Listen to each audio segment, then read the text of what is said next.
workshop of 2025. Yesterday, we had a full day of lectures and hands-on training, and even a thrilling laparoscopic suturing contest. Today, we continue with another exciting program focusing on surgical mastery through video demonstrations and live operative experience. Let's all settle in and get ready to begin.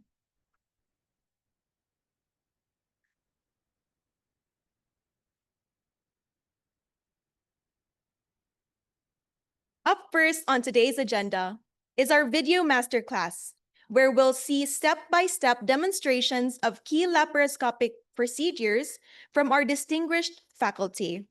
We begin with diagnostic laparoscopy, presented by Dr. Chris Daniel Parilla.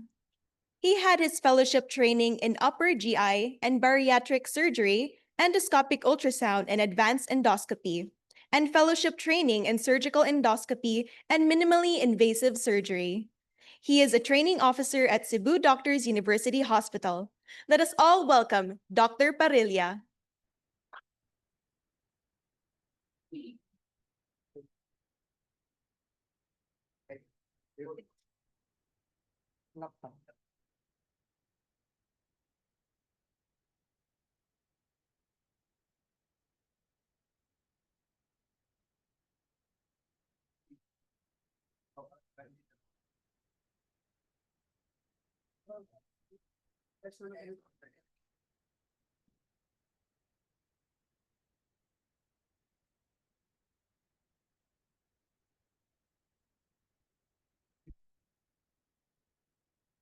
And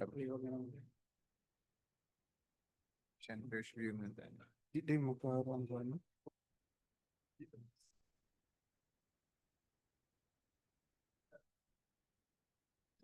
Once again, let's give a warm welcome to Dr. Parilla. Hi, good morning, and thank you for that kind introduction. So I would like to thank the organizers, especially our mentor program director, Dr. Henry Chua, for this privilege. So I am tasked to present a lecture on or a video masterclass on diagnostic laparoscopy. But before I tackle on videos presentation, I'll touch a bit more on a short lecture about diagnostic laparoscopy. Since this is not quite common in or commonly presented in basic laparoscopy workshops or lectures. So the objective of this topic at the end of the session is each participant will be able to explain the indications and contraindications for diagnostic laparoscopy and the preparation needed for the procedure, able to differentiate between limited diagnostic laparoscopy and extended exploratory diagnostic laparoscopy. So for the indications of diagnostic laparoscopy, one is for staging laparoscopy. This is especially important for cancers like esophageal cancer, gastric cancer, pancreatic, liver, biliary tract, and colorectal cancers, and lymphoma. Diagnostic laparoscopy is also indicated for acute conditions, like in patients with acute abdomen, for example, equivocal acute abdomen, possible appendicitis, ICU patients, or even in trauma. Diagnostic laparoscopy is also used in chronic conditions like recurrent abdominal pain, chronic pelvic pain, liver disease, infertility, cryptorchidism, ascites of unknown origin. Others include suspected post-op complications and others. So other indications of diagnostic laparoscopy includes during a laparoscopic procedure, like for example, your laparoscopic cholecystectomy, that it is important to always perform a limited diagnostic laparoscopy before and after each procedure. For contraindications of diagnostic laparoscopy, absolute contraindications include inability to tolerate general anesthesia, basically the same with any laparoscopic procedure, uncorrected coagulopathy, limited expertise, and lack of proper equipment and instrumentation. Relative contraindications include general peritonitis, hemodynamic instability, especially in diagnostic laparoscopy and trauma, multiple previous surgeries, morbid obesity, and intestinal obstruction and when there is ileus. For the preoperative care, I will not touch more on this because this has been discussed in previous lectures yesterday, including preoperative preparation. So basically, diagnostic laparoscopy has the same patient preparation and operative OR setup with the most laparoscopic procedures. So for the standard technique in terms of abdominal access, in patients who have no previous abdominal surgeries, our usual entry point would be the umbilical area, either with Hasson technique or a Veris technique, which was discussed yesterday. With previous midline incisions, we usually approach it via the Palmer's point, which is the most common. Others will approach it with left upper quadrant area, Hasson's technique or optical with a 0-degree scope. From the illustration to your right, this is the usual trocar placement for a diagnostic laparoscopy. But you can insert or you can put more trocar ports as needed depending upon the target area, if it's lower abdomen or lower GI or an upper GI indication. So these are example of optical trocars, which was also discussed. I will just go through this, including the patient positioning and operative OR setup. So for limited exploratory diagnostic laparoscopy, this is usually performed routinely at the onset before any laparoscopic procedures.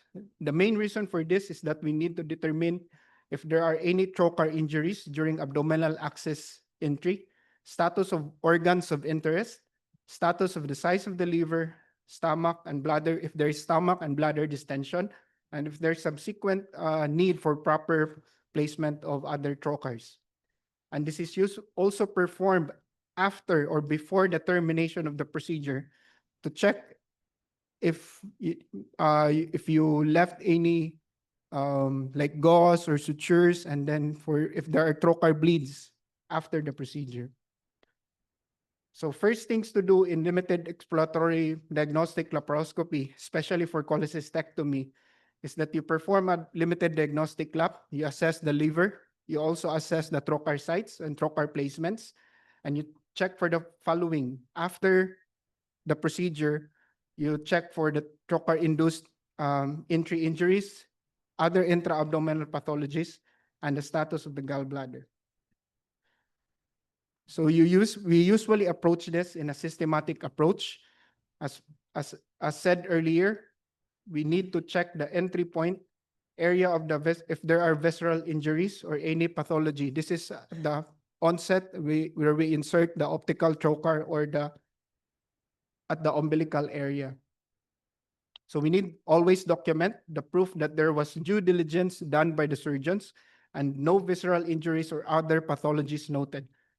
And we should always be ready to do appropriate biopsies and fluid aspiration. Since we do diagnostic laparoscopy, all equipments must be on standby. For example, if you find liver pathology on a diagnostic laparoscopy, if the center has available a diagnostic ultrasound or laparoscopic ultrasound, it should be ready, and biopsy instruments and energy devices must also be on standby. If any significant pathology is seen, inform the family and discuss your plans first before any intervention. So for extended exploratory diagnostic laparoscopy, it has various terms. Some call it formal exploratory diagnostic laparoscopy, others standard diagnostic laparoscopy, or exploratory diagnostic laparoscopy. It requires additional laparoscopic skills and special instruments to prevent any visceral injuries during bowel reading or grasping of visceral organs. And it requires a proper functioning table where you can manipulate changes in positioning like a Trendelenburg or reverse Trendelenburg position and tilting left and sideways. So for the indications, it's indicated for when other diagnostic procedures have failed to establish the diagnosis. So it is used as a supplement or a complement to other imaging procedures. In such conditions like acute and chronic abdominal pain, trauma, cancer staging in ICU patients, or patients with ascites of unknown etiology. For the conduct of exploration, it is similar to limited diagnostic laparoscopy plus a more detailed exploration. We usually do it by quadrant, quadrant per quadrant. We usually start with the right upper quadrant and goes to the left upper quadrant, change position of the patient into a reverse Trendelenburg position to view the lower quadrant area. And there must be a complete bowel reading is performed where we do what they call a zigzag manipulation of the small bowel, where you start at some recommendations when you're doing it in the upper when the patient is in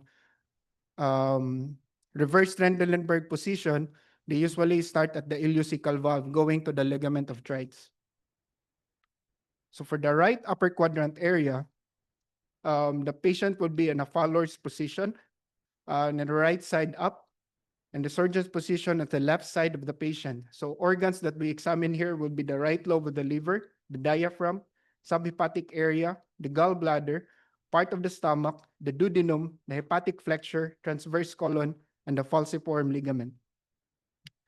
And then we move through to the left upper quadrant area, still in the same position, but this time we position the patient on the left side up.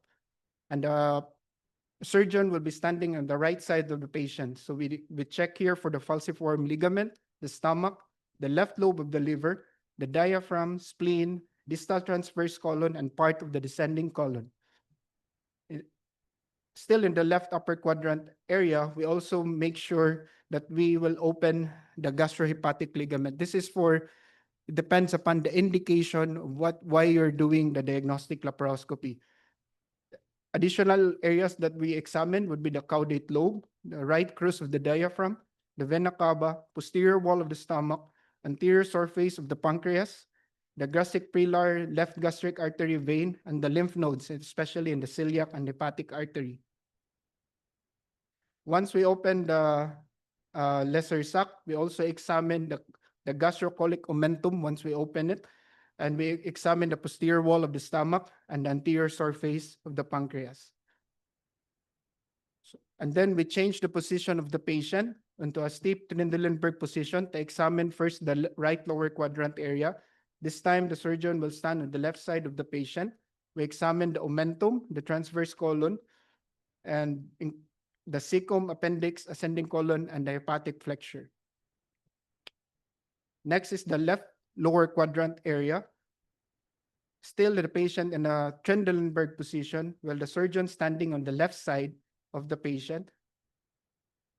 On the right side of the patient here, the omentum and the transverse colon are pushed cephalad towards the left upper quadrant area, examining the descending colon, the sigmoid colon, and the rectum. For the pelvic area, where we last examined, usually the table is still in a neutral position, still in the Trendelenburg position. The omentum and the transverse colon are pushed cephalad, and the small bowel is pushed gently beyond the sacral promontory. Here, we examine the rectum, the bladder, the cul-de-sac, uterine ligaments, the uterus for the females, fallopian tubes, ovary, and the lateral pelvic walls.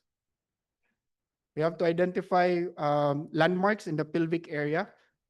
We have the umbilical ligament, the median umbilical ligament, the ascis, the iliac vessels, vas deferens, and spermatic vessels for the males.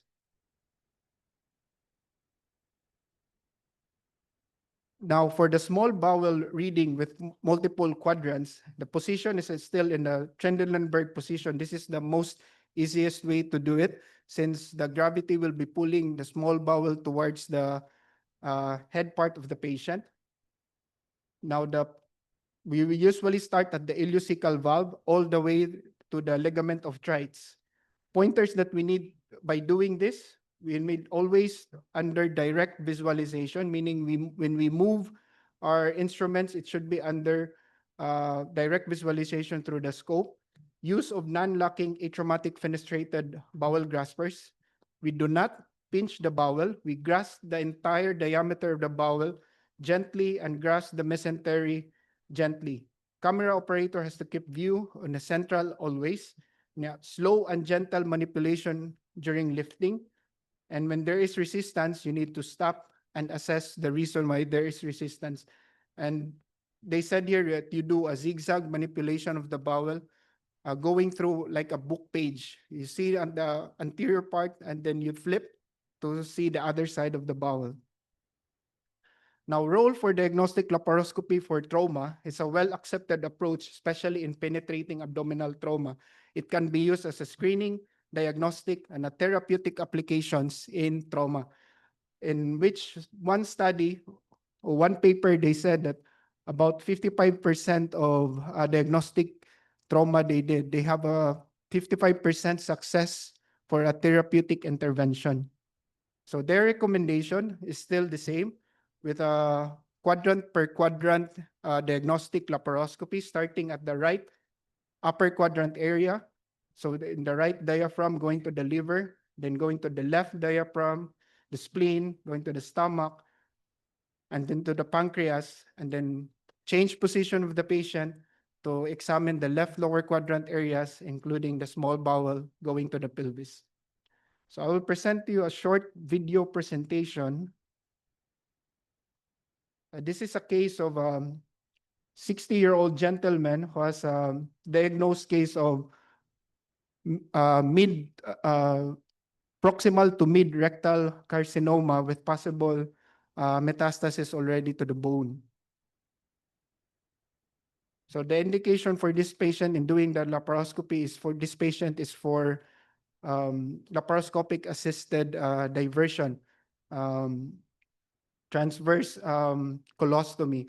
So during the limited diagnostic laparoscopy, so we examine first the right upper quadrant area, examining the liver. So we have noted already that there is a possible lesion at the right lobe of the liver.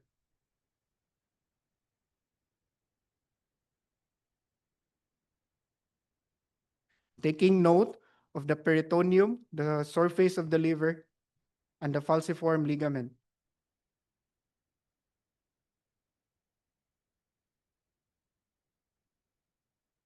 Then we go to the left upper quadrant area. We examine the surface of the left lobe of the liver. Since this is just a limited diagnostic laparoscopy, we don't have to take a look at the spleen, but at least we take a look at the peritoneum, at the subdiaphragmatic area.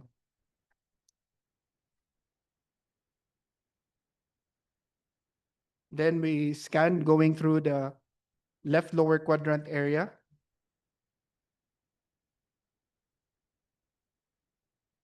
At the same time, we are already documenting where are we going to put our ports for the procedure. So since this procedure is for laparoscopic assisted transverse colostomy, the initial port that we will place will be in the left hemiabdominal area. So we can use this to, if we need to obtain specimens or suction peritoneal fluid and assess the primary tumor location. So in this case, as you can see, it's part of the rectum, the proximal rectum. It's already evident that the tumor involvement. And then you need to assess if there are involvement of the bladder.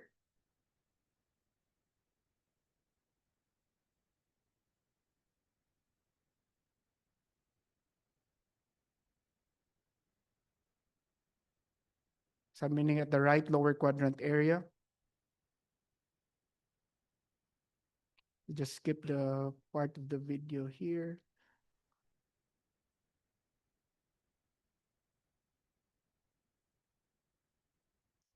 Here we are examining the extent of the tumor involvement, whether there's involvement of the pelvic peritoneum or there are peritoneal seedings.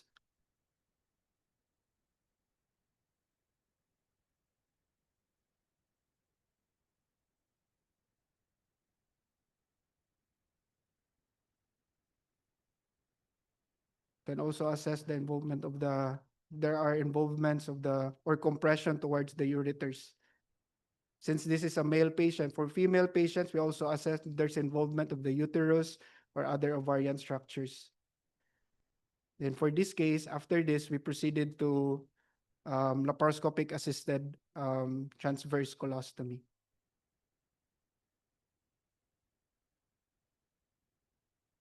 So in summary, for limited diagnostic, laparoscopy must be performed before the onset and after the completion of every laparoscopic procedure to mitigate the risk of missing any unrecognized bleeding, visceral injuries, or pathology. For extended diagnostic, laparoscopy may be performed safely for proper indication, provided the surgeon is trained with adequate laparoscopic skills for proper handling of visceral organs with appropriate equipment and instruments and performing the procedure in a systematic manner.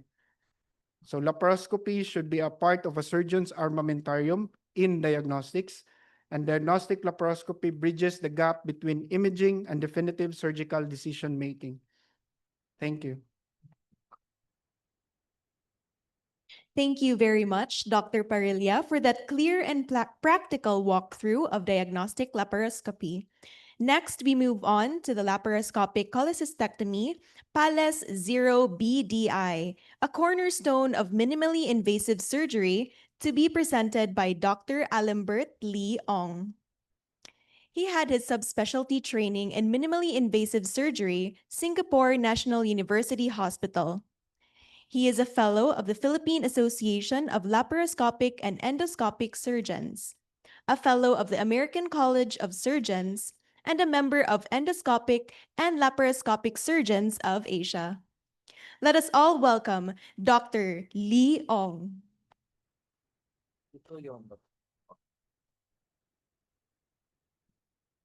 Thank you. Okay. Thank you. Thank you for the kind introduction, and also thank you to the organizers of this workshop, especially to Dr. Henry Chua, and also to the ELSA outreach program on this workshop in in laparoscopic surgical skills and advanced suturing. So the topic of my talk is on laparoscopic cholecystectomy and also on the PALES Zero BDI campaign. So for disclaimer, the informations are widely available on both the laparoscopic cholecystectomy. I will be using the Zero BDI campaign materials from PALES. I will also be talking about some of my experience and also an opinion on laparoscopic cholecystectomy. I do not claim to be an expert.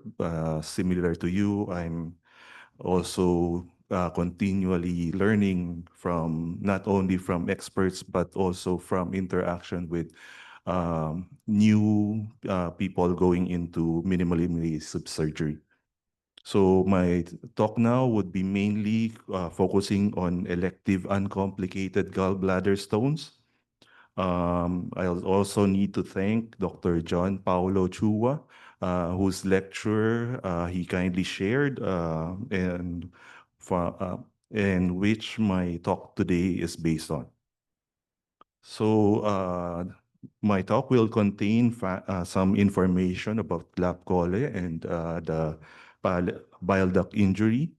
I will point out the safety landmarks in laparoscopic cholecystectomy emphasized by the PALES Zero BDI. Also talk on the Strasbourg critical view of safety. Enumerate the steps in laparoscopic cholecystectomy. Talk about the PALES Zero BDI timeout, and also show you a clip of one of my laparoscopic cholecystectomy. So with respect to laparoscopic cholecystectomy, this is currently one, or if not the most common surgical procedures being done. Probably In my main hospital, it's probably around 85% of MIS procedures and probably around 65% of all GS surgical procedures being done. It is currently the recognized gold standard in dealing with symptomatic gallbladder stone.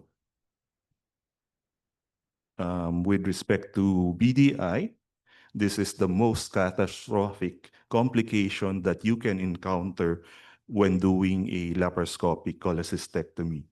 It is both devastating to the patient as it will entail recurrent morbidity and possible decrease in life expectancy of the patient.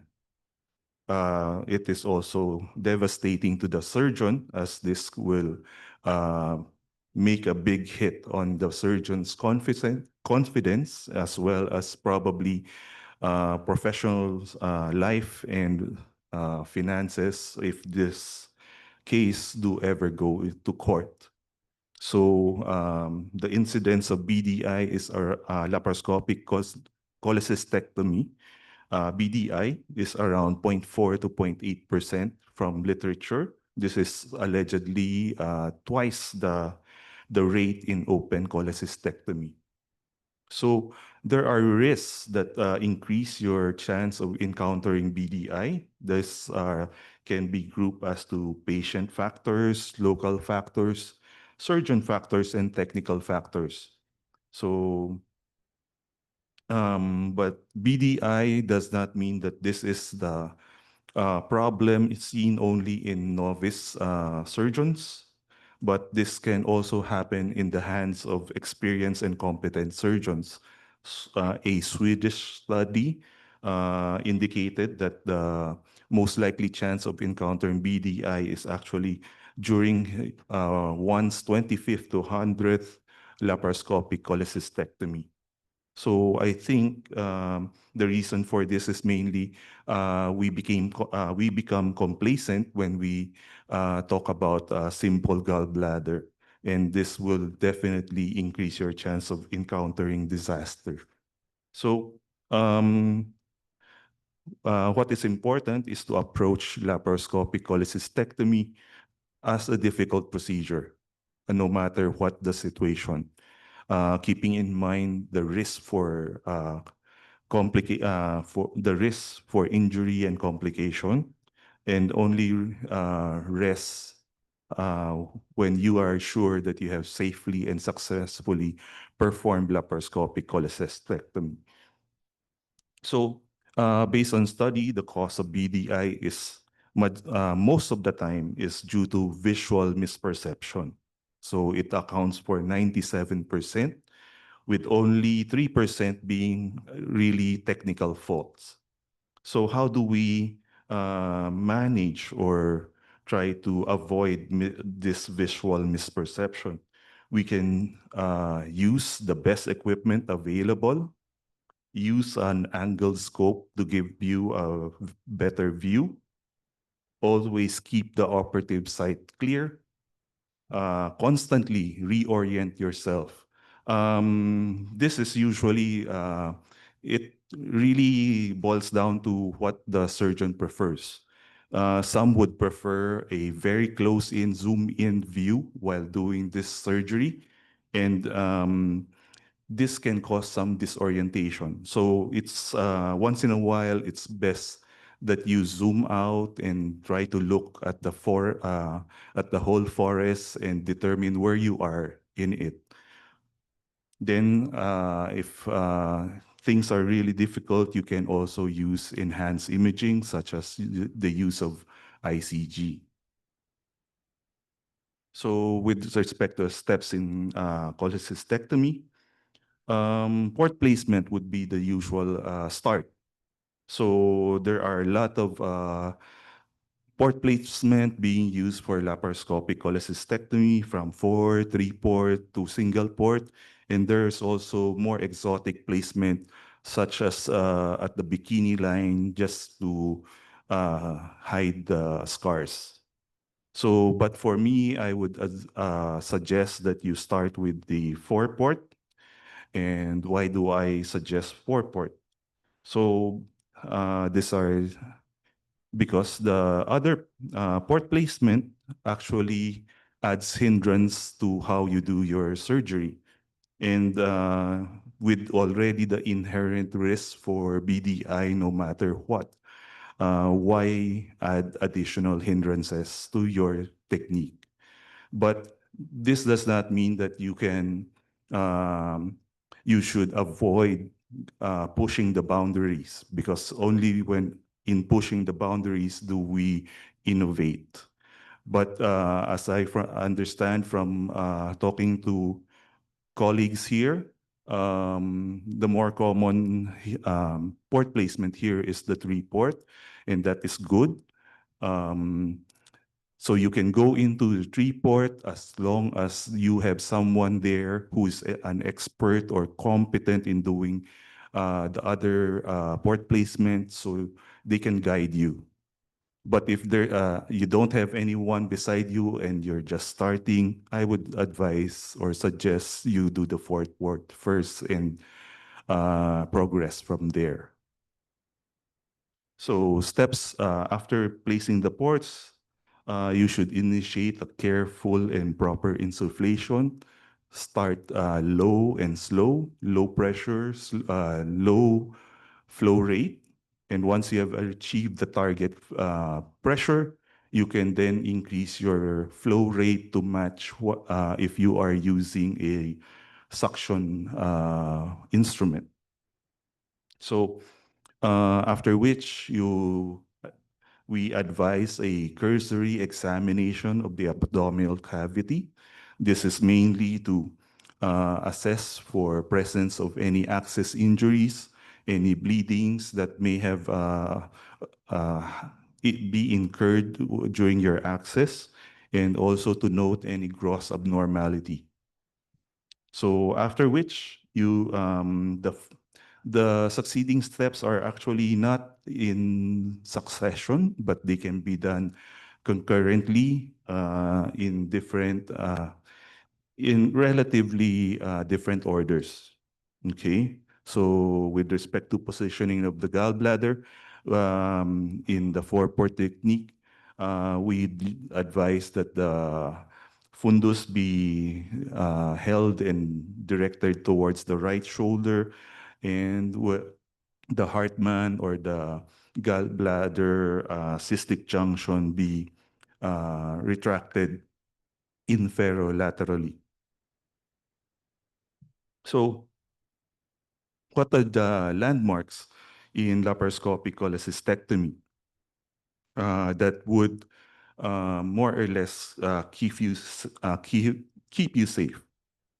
So, the Rouvier sulcus, the R4U line, which is the line imaginary line trace from the Rouvier sulcus towards the umbilical fissure or the falciform ligament. So anything above it is relatively safe to do dissection on, and anything below it should, as much as possible, you keep a high level of caution. So you also identify the gallbladder cystic duct junction, the CBD, and also the duodenum.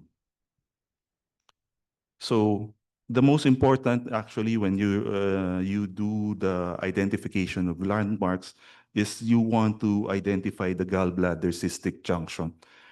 This is the key to avoiding the major duct and also where you would like to initiate your surgery. The next would be to open the peritoneum. I believe this is the most important step to starting your dissection because the peritoneal covering holds down the lower half of the gallbladder with the other main ducts. So if you open up that peritoneal covering, which is quite tough, You will have access to the loose fat and the loose areolar tissue underneath. And during the course of your dissection, you will note that you will be able to lift the lower segment of your gallbladder and move it away from the major ducts. So as you can see in the upper picture, with the peritoneum still intact, it's quite close to your CBD. And once you have opened it up and start dissecting, you'll notice that it starts to move away from your CBD. So dissection is best done millimeter by millimeter. Keep close to the gallbladder. You have a variety of options on how to deal with this loose areolar tissue. So you can use the cautery, you can use the Maryland, you can use the suction instrument. So during the dissection, I would advise you do the flag waving maneuver. So you would be able to dissect from both sides and also use it as a means to see if there are any structures in the way of your dissection. So what you can do is if you are starting, if you're dissecting from the anterior going to the back, you put the tip of your dissector into the space where you intend to go through, then flip the gallbladder uh, to the other direction to see in the posterior where your tip is. Because of the loose tissue there, you would usually be able to make out the tip of your instrument. And if there are other structures there, try to avoid going through it, then reposition and until you only see the tip of your instruments, then you can go through that particular thin layer. So what is the Strasbourg critical view of safety? There are three critical criterias. So you need to clear the hepatocystic triangle of fat and fibrous tissue. The lower segment of the gallbladder should be off the liver bed. So you should be able to see the cystic plate. And when you look at the gallbladder, you have only two structures going in, which should be the cystic duct and the cystic artery. So once you have achieved the critical view of safety, this is where the PALIS 0 BDI timeout comes in. So PALIS suggests that you call for a timeout. So the surgeon indicates that he's ready to clip. So what is the timeout for? So actually, it is like a mental refresh. If you encounter some problem with your phone, either it go running slow or encountering trouble, we do a hard reset, diba? That clear because if you go straight, chances you will go continuously, even if you encounter that, there's a high chance that you'll get an error. So by doing this pause, you sort of do a mental refresh. So whatever perception that you have, momentarily you'd like to erase whatever perception you have and try to identify all the landmarks, reorient yourself with the structures, so you get a clear view or a fresh view of what you are dealing with. So this is also to counter check your perception. So you need, what is indicated here is you need to ask the surgical team if they agree with what you are seeing. And that would, these two breaks in the flow of your surgery will more or less hopefully counter the visual misperception that may have developed as you do the procedure and make your surgery safer. So this is also something that you can put in your or operative technique, and that would also be evidence that you have done additional steps to ensure the safety of your patient. So after which you cut and clip your cystic artery and duct, dissect the gallbladder off the bed, extract the gallbladder. I would suggest you do extraction with a specimen bag. This may be a condom, but I prefer a improvised extraction bag from a sterile cuff of a glove. So after which you recheck the area for bile-leaks, bleedings, and security of your clips. Then afterwards, removal of the ports under direct vision. So this is a video of one of my procedure. So I initially insert the epigastric port, check on the gallbladder, see if there are anything I need to address before putting in additional ports. Since none, I ask the assist to put in a second at the lateral. Then I now check where I will be starting my surgery. And this will be the point where would tell me where I should insert my second working port. Since the junction is below the R4U line, I decided to start above it. So this is for me, the most important part is to open the peritoneum. Go as high up as you can.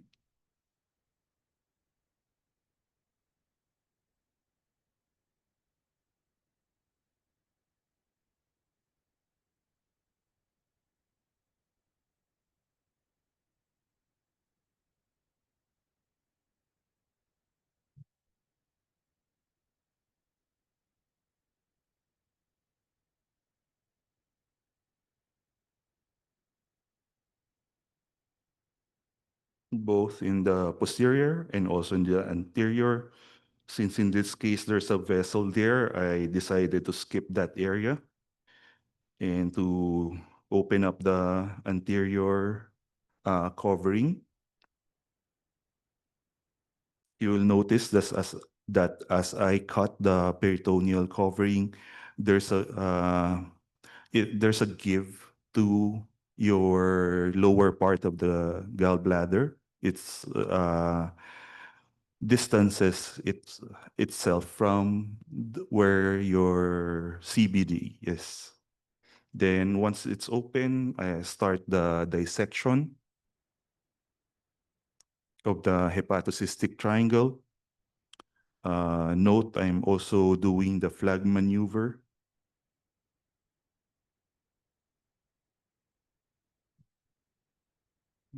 In this case, it seems that this is the Hartmann's.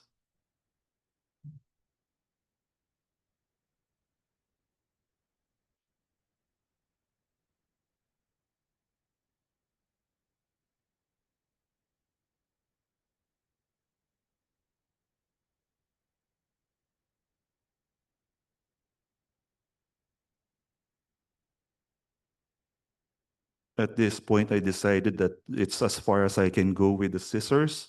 I started to use the suction instrument to do blunt dissection, to macerate the fat, and also suction out any things that I can suction, take out with the suction.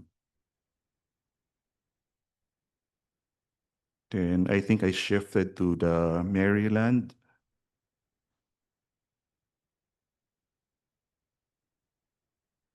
I can now see the common hepatic behind. So relatively, I'm sure I'm safe.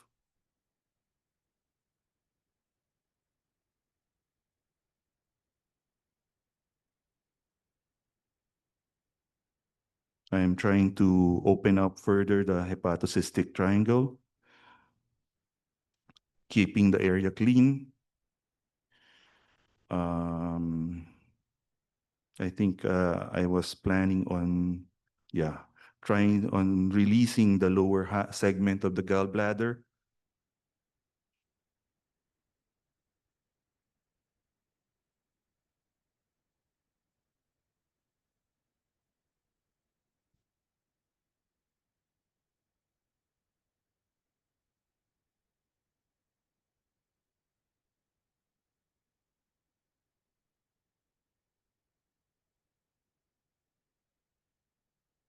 So I decided that it's a bit tough, so I decide to separate the two structures, the vessel and also the cystic duct.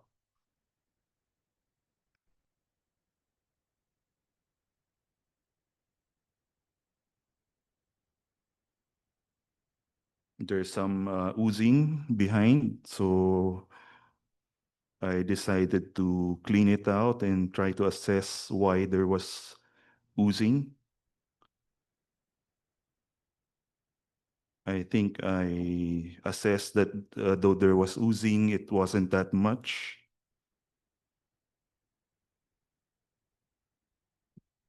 Repointing to the common hepatic, I believe I decided that I can now clip the vessel, which I think it was the cystic artery.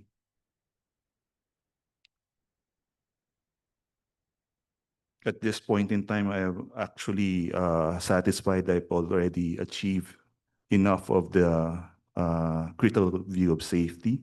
Noted the reason for the tortuousness and being tracked down by a fibrous tissue, which I cut.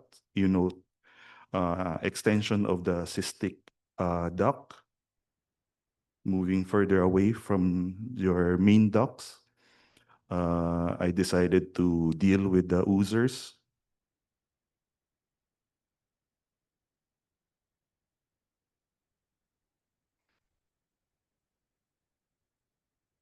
Then I believe I clipped the cystic duct. So try to go as close to the junction as possible. When you're clipping, slightly relax the traction on your left hand as to not tent up your junction.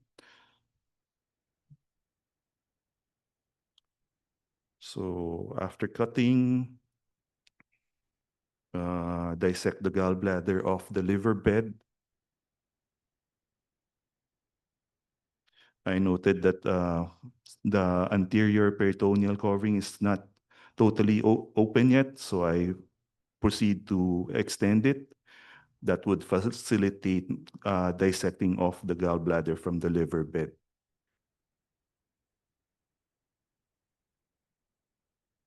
Eventually completing the dissection of the gallbladder of the liver bed. After this point, I would put down the gallbladder, re-examine the area for any bleeding or significant oozers, try to control them before going to extraction of the gallbladder so as not to encounter significant bleeding during the course of extraction.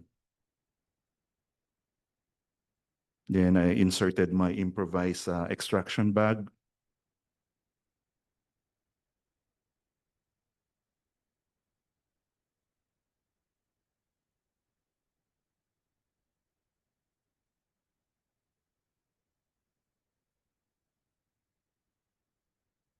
Okay.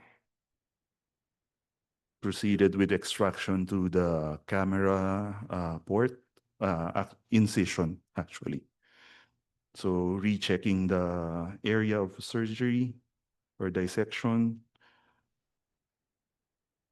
making sure that there's no renewed bleeding,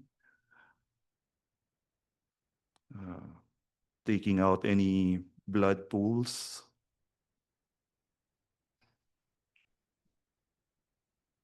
checking for bile leaks, bleedings, taking care of what I assume to be oozers, checking also the clips.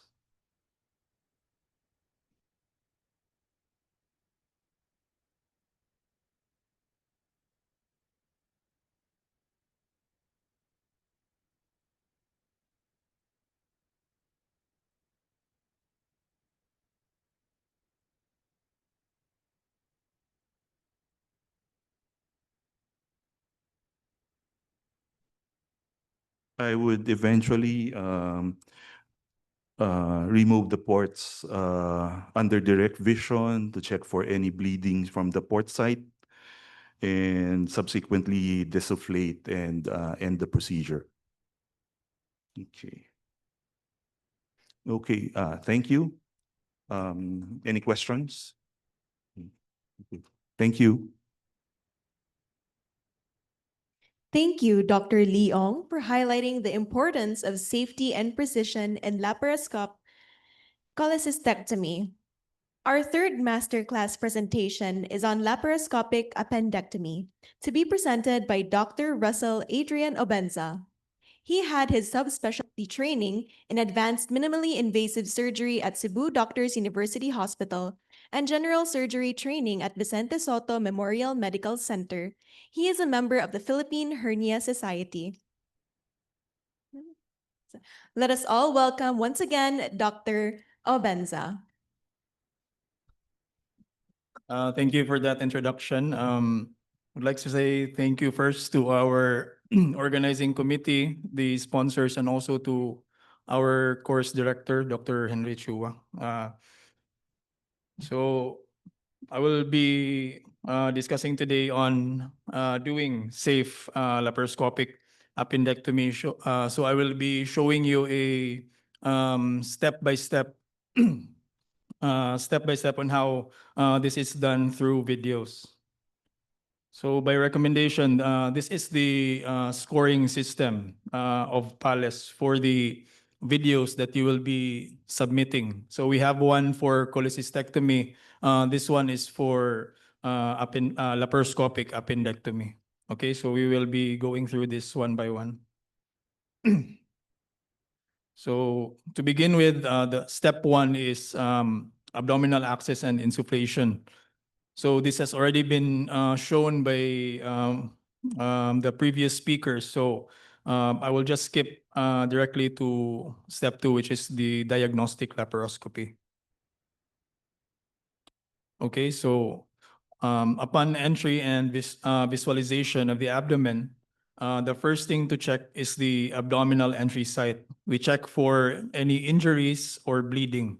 Then we check all quadrants of the abdomen in a systematic manner, usually in a clockwise fashion, seeing if there are other pathologies. Then we go back around, again, carefully checking all quadrants of the abdomen. So important to check is the status of the appendix, whether it is ruptured or not, because it gives the surgeon an option whether he is comfortable to proceed with doing the appendectomy laparoscopically or not. Okay, so next is step three is secondary trocar insertion. So there should always be direct visualization of all trocar placement to avoid inadvertent hollow viscous injuries. So take note at the manner by which a trocar is inserted. It should be in a controlled twisting motion. And we can use a lap instrument in providing counter traction when inserting a trocar to provide additional safety. So these are the various variations in trocar placement, but most commonly we usually use the standard 3 ports. So the fourth step is positioning of the patient.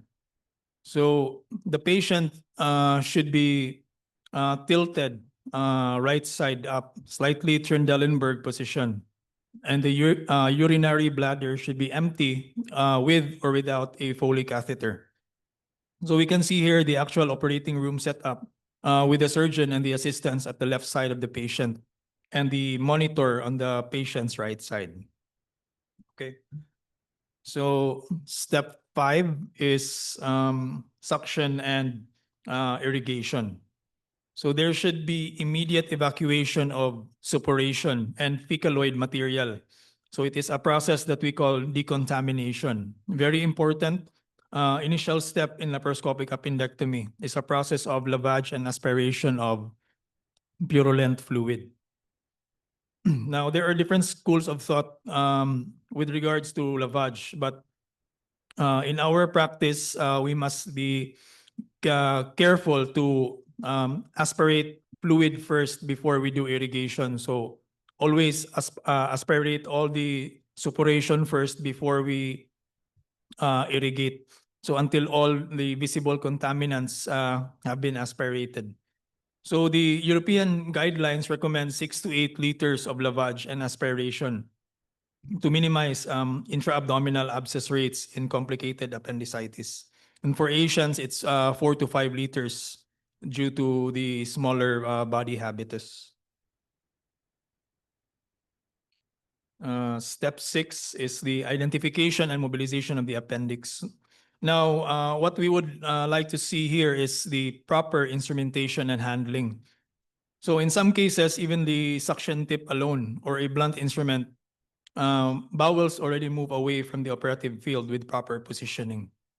So it's recommended to use blunt instruments or atraumatic graspers, and there's a no-touch approach of the appendix. Meaning we manipulate the appendix indirectly by handling the surrounding tissues such as the mesoappendix or the ileocecal fat pad. And sometimes mobilization of the cecum would be necessary in some cases for better visualization. Next is step 7 is the exposure of landmarks. So in appendectomy, all landmarks should be identified. The cecum, the taenia coli, the ileocolic junction, the terminal ileum, and the appendiceal base and artery. Now, what we want to see here is that the surgeon would actively demonstrate with a blunt instrument the important anatomic landmarks necessary before initiating dissection. So these landmarks are particularly helpful in identifying and locating the appendiceal base, especially in difficult and more complicated appendectomies. So again, the ileocolic junction, the terminal ileum and appendiceal base and artery. Okay, now we proceed to step 8 of 12. This is serial ligation of the mesoappendix. So there should be a traumatic retraction of the appendix, proper angulation and position. We use an advanced energy device close as in parallel to the appendix. So visualized here is the appendiceal artery ligated by the advanced energy device. So it is also good practice, as you see here, to check from time to time the back of the appendix to make sure that no other structure is being grasped by your energy device. So we visualize that the base is already at the confluence of the taenia coli, and now we are ready for base ligation. So this is what we term as the critical view of the appendix. So we can see the taenia coli, the base, and ideally we see the appendiceal fat pad is already free, and also we can view the terminal ileum. Okay, so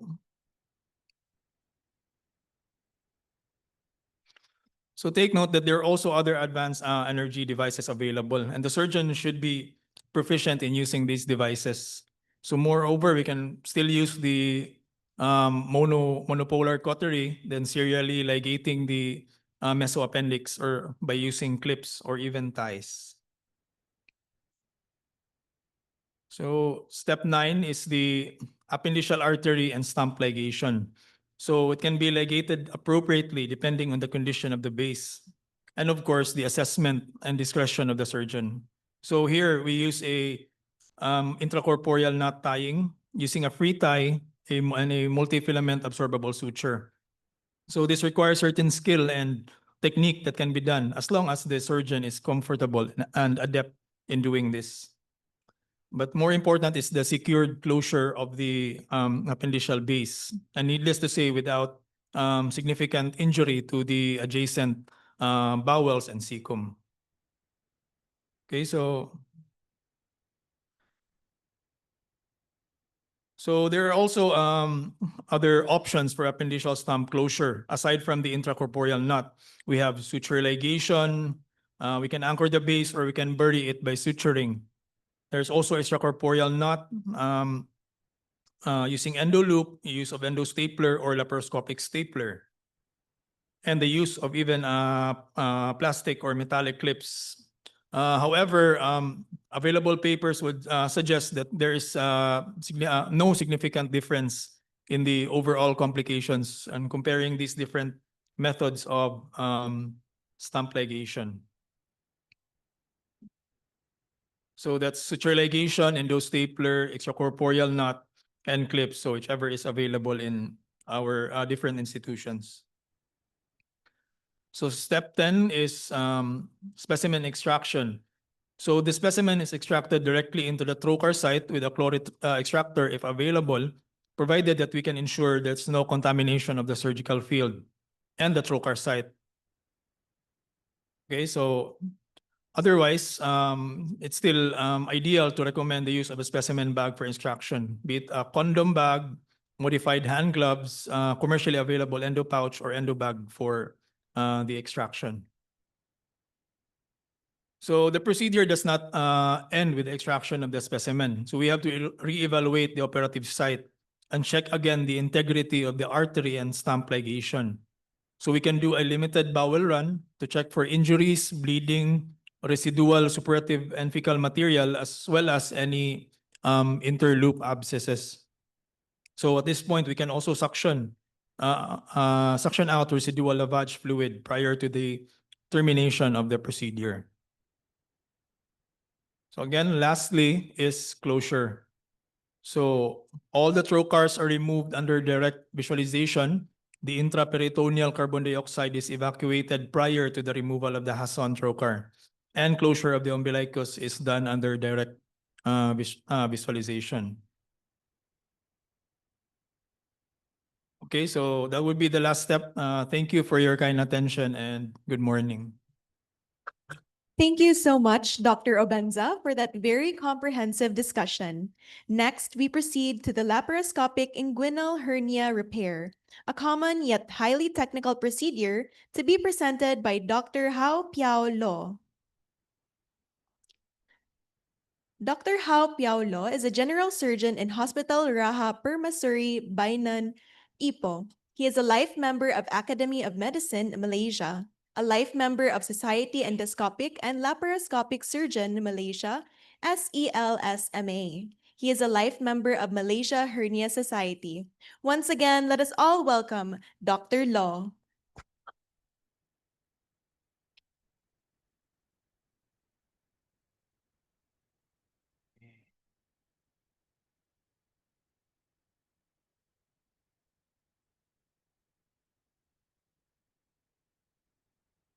Can I actually maximize this? Can I actually maximize this? No. Bigger. Bigger. Is it possible?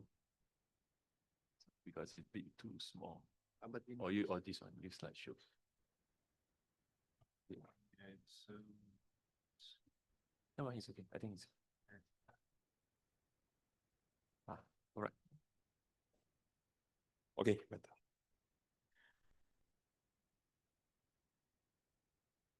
Hi, good morning. I'm Dr. Loh.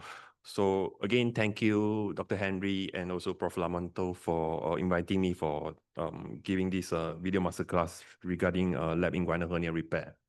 So for this video presentation, mostly I didn't put out video because a lot of times I will find out that I will always keep on skipping. All right. So my presentation basically is about picture clips, and then I will show you step by step how it's going to be done and give you an overview. First of all, before I start, may I know how many of you have already seen before inguinal hernia, laparoscopic inguinal hernia repair? None? Yes? Just show of hand so that roughly I know. All right, good. So probably this will be a run through and give you a bit more idea actually what is actually happening. Because during my practice, I actually take me 1.5 years to understand what is happening because my boss who doing the surgery does not actually talk anything. He just do it quietly and then I just need to think of myself. All right. So hopefully this procedure, after I run through with you, you have an idea actually what is laparoscopic inguinal hernia repair. So again, all images and references to the instrument brands presented in this lecture are educational purposes and carry no advertising or promotional intent. So this is my outline. What is the preparation? What are the equipments? What is the position? And what is the procedure? Which is I will go through TEP and TAPP and what is the advantages and disadvantages of TEP versus TAPP. So preparation. So first of all, you need to take the consent. That is the consent form available in my hospital, in Malaysia. So we explain how the procedure is done, disclose probable complication during operation and post-operation, and also explain regarding the post-op care. Next, you need to prepare antibiotics. Okay, in Malaysia, the Ministry of Health already fixed that to use IV cefazolin 2 grams stat as a pre-op antibiotics. Next is to decide what are the meshes that you're going to use. It can be a polypropylene or polyester. It can be a anatomical mesh or flat mesh, and the standard, the smallest size you use is 10 times 15. Nothing smaller than that. Next, equipment. These are the equipments that is going to use during the laparoscopic inguinal hernia procedure. I have the S-curve retractor. These are the bowel grasper, Maryland grasper, scissors. This is actually rod and introducers, 30-degree telescope, 0-degree telescope, and then light cable, monopolar cables, insufflator tubing, camera heads, and the 5 mm and 11 mm trocar ports. Both of the procedure, whether you're doing TEP or TAPP, are using the same instrument as well. And bear in mind that the instrument tip that we use usually are preferably a smaller and shorter one, because it's a very small confined place that we are going to do the surgery. Next, of course, you need the laparoscopy tower together with this monopolar or bipolar diatomy machine. So position, how are we going to position the patient? So this is how the setting going to be. So there's the patient where we put it supine, and then there's the patient head. There's me, the surgeon. There's my assistant. There's my nurse. And then there is the anesthetist. And how about the instrument position? The laparoscopic tower will be over the leg, followed by the diatomy machine. Lap bias will be straight out, putting over the leg. And then there's the nurse instrument trolley. And that's the GA machine. So basically, this is all how the positions of the things going to be done. It is also the same for TEP or TAPP. Next, the procedure. So what is TEP? What is TAPP? TEP means it's a total extraperitoneal repair, where TAPP means transabdominal preperitoneal repair. So what is the concept? Hopefully this diagram can clear your doubts. What is it? TEP, you can see that you go into the preperitoneal space, which is the peritoneum above. But TAPP, you will go into the abdominal cavity, cut open the peritoneal layer and repair through over that space. So first, let's go through the TEP first. First, you place the patient in the supine position, and we have marked the hernia, which is over the left side. That is the symphysis pubis. That is the anterior superior iliac spine. That is the midline. So The 10 mm camera port will be placed slightly to the left side, 5 mm at the middle, 5 mm another one at the middle as well, where we divide it into 3 portions. So why the 10 mm camera is slightly over to the, away from the midline is because you want to cut through the anterior rectus sheath, spread the rectus muscle, and goes into the posterior rectus sheath. So first, use a blade, cut. Then after that, you use your retractors and also your R3, spread through the subcutaneous fat and also the muscle until you see the anterior rectus sheath. Make a cut at the anterior rectus sheath and then you see the muscle and you spread the muscle laterally. Then you put in the trocar, all right? Then that is the first thing you're going to see. So this is how, because usually most of the time, if you look at the video, they are going to show you what is going to see inside. But how are things happening outside? Actually, not much people will show. This is what is going to happen outside, all right? The ports will be like that, camera in that position, and then it goes into the extraperitoneal space. That's the first thing you're going to see. And then once you know that you are in the correct plane, which is the muscle on top, the rectus, the posterior rectus sheath below, and that is just the fascia at the middle, then you can start inflate your air. We usually start at low flow, subsequently follow into the medium flow, which is around 12. So over here, we will use a 0-degree camera, and this is how it's going to look. How is the dissection going to be done? It will be done, that is the first dissection area you are going to do, which you dissect all the way on the medial part, and it's all away to downwards. You use your camera, your telescope to actually dissect it, which is a blunt dissection using the 0-degree. You dissect all the way down until you have seen the symphysis pubis. Okay? Next thing, you're going to insert the working pot. Working pot, sometimes if you just gauge from outside, if let's say the patient is fat, sometimes you might miss the place or you place the pot wrongly. So I always say it's best to just take a needle, insert it, and roughly you gauge and know whether you are in the correct space that you want or not. This is very important, all right? A lot of failures and things start from the pot placement.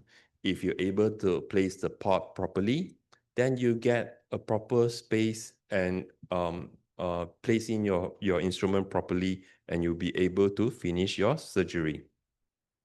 This is the first pot placement. You put in a pot. That's what is going to happen outside. Next, you put in a second needle. Okay? And then after that, you put in the second pot. All right? And next, you dissect all, put in your instrument and dissect all the medial until you have seen the radial space. Okay? Meticulous dissection of the central area and to see the radial space. Next, you move your camera. You can change your camera to a 30-degree and then look it slightly to the other side. What are you seeing here? This is actually the sac. And you go in through above there, go into the space of Bogros, where you dissect it and you open it up. Okay, whatever I show at the middle, that is the sac. You spread it open. And that is what you're going to get. Again, your sac will fall into the medial. And then you try to separate the sac downwards. And this is usually the end of probably after you dissect all the sac and everything and separate out the cords and also the structures. So usually you probably will see this by the end of almost the end of the surgery, right? So let us just label through what are you actually looking at. This is a vas. This is the testicular vessels. This is actually the deep inguinal ring. This is a symphysis pubis. Here, down there, there's a peritoneal line. That is the iliopubic tract. This is a triangle of doom. And this is a triangle of pain. All right. So usually, I mean, your prof or your consultants will actually dissect until here. So you must be able to identify all these structures, because eventually when you start to do this surgery, you must be able to identify all the structures that I've shown you right now. Next, you roll the mesh, push it in, and then you cut the suture, unroll the mesh, and bear in mind, you will try to put the mesh 2 cm below the symphysis pubis and tuck along the peritoneum fold line. Make sure the mesh is open properly and laid flat and not folded. All right, so next we proceed to TAPP. Right, this one have a right side inguinal hernia, the left side done an open, there's no recurrence. So this is where all the markings that we did. So this imaginary line. So the middle one is actually the camera port, where and then and then the two sides one is actually the working parts.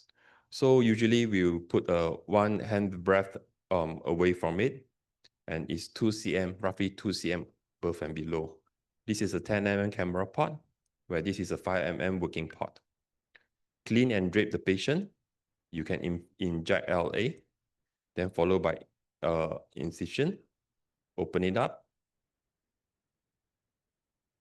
just like the normal method of you do, open method of inserting the parts.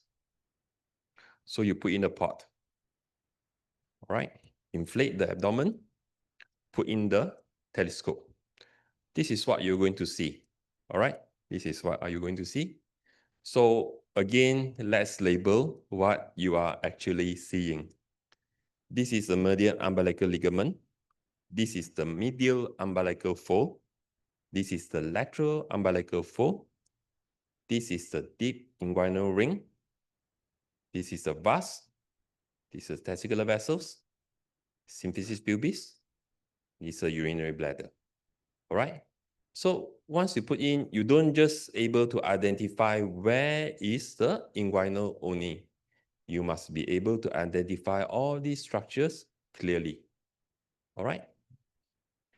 Next, you put in the working parts. All right.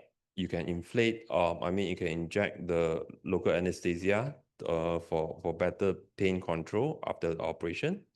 Make an incision, put in the pots. All right, first pot in, followed by the second pot. This is how it's going to look like before the surgery starts. All right. And next, this is how the surgeon and the laparoscopist is going to be standing. Okay, for TAPP. All right, so first, the surgeon will usually put in the scissors, and then there's going to burn a bit on the peritoneum to make markings. They use either using hooks or scissors. Actually, it's to delineate where the line you're going to cut. So you tend the peritoneum down and make a cut and open it. The first space, this is the lateral dissection, where you're going to open up the space of Borgros. Then you move on to the medial side to open the space of Retzius.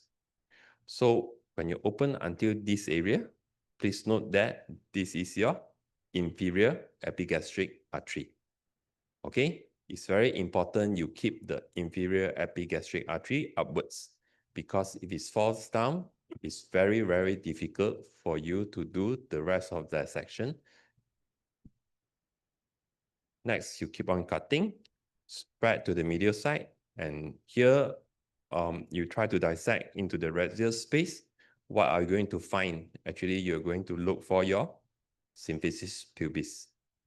All right, so dissect laterally, go medially, and then go and find your symphysis pubis. Next thing, stretch the hernia sac, and you use your Maryland to dissect it until you can see the vas deferens and also the testicular vessels. Continue to spread all the adhesions and all the fibers upwards until and then if let's say that whenever you are dissecting and you are feel in doubt whether which plane are you going properly or not, what you do is actually you can lift up the peritoneal fold and see what are the structures below. Once you're happy about it, then you can leave it back down again and use the Maryland, continue to separate the cord structures from the sac. Separate the, this is what we do, okay? We separate it. So what are you seeing now? That is the sac, that is the testicular vessels, and this is the vas deferens. So this sac is slightly big. So this surgeon decided to actually tie off the sac. So they put the suture behind the sac, pass the suture behind the sac, and then they make a knot. Tie off the knot. Then after that, they use the scissors and burn and cut the sac. So that is the proximal sac. If you lift the peritoneal fold back up, this is how it's going to look like below. Okay, that's the advantage of doing TAPP, where you can see up and down, inside and outside if you are in doubt. But in TEP, you can only see the extra peritoneal space, but not the intraperitoneal space. Next, you separate the rest of the peritoneum as low as possible. That is actually the peritoneal line. You will spread it all the way down. And in the end, this will be the last view that you're going to see before you put in the mesh. This is the peritoneal line. Okay. So the rest, I think the structures, I don't think I labeled here, but hopefully you can know, you can see in this picture, where's the symphysis pubis, where's the radial space, where is the bladder, where is the testicular vessels, where is the vas, all right? You must be able, and where is the triangle of doom, triangle of pain, and where is the inguinal orifice. You should be able to identify it, okay? Next, roll the mesh. Usually we'll tie it and make a knot. Then you push it through the 10 mm pot. Use push all the way in, sorry. And then you will put the mesh in, and once you put in your telescope, that's what you're going to see. Again, place the mesh properly. And here you try to find where is the, you make sure that the mesh is cross the midline and 2 cm below the symphysis. And find where's the lacunar ligament, and you put the tacker on top of it. Right? So that it don't move around. Next, cut off the suture and unroll the mesh. Sorry. And unroll the mesh. Make sure the mesh is laid open and unfold nicely. For TAPP, you need to suture back the peritoneum. Suture from lateral to medial or medial to lateral. Either way, in the end, you must make sure that the peritoneum is being sutured back. So what are the advantages and disadvantages between TEP and TAPP? So for TEP, slower learning curve because you are at an unfamiliar space. TAPP is faster because it's an intraperitoneal cavity where everyone familiar with the space. And for TEP, for TAPP is suitable for irreducible, obstructed, or even an inguinal scrotal hernia.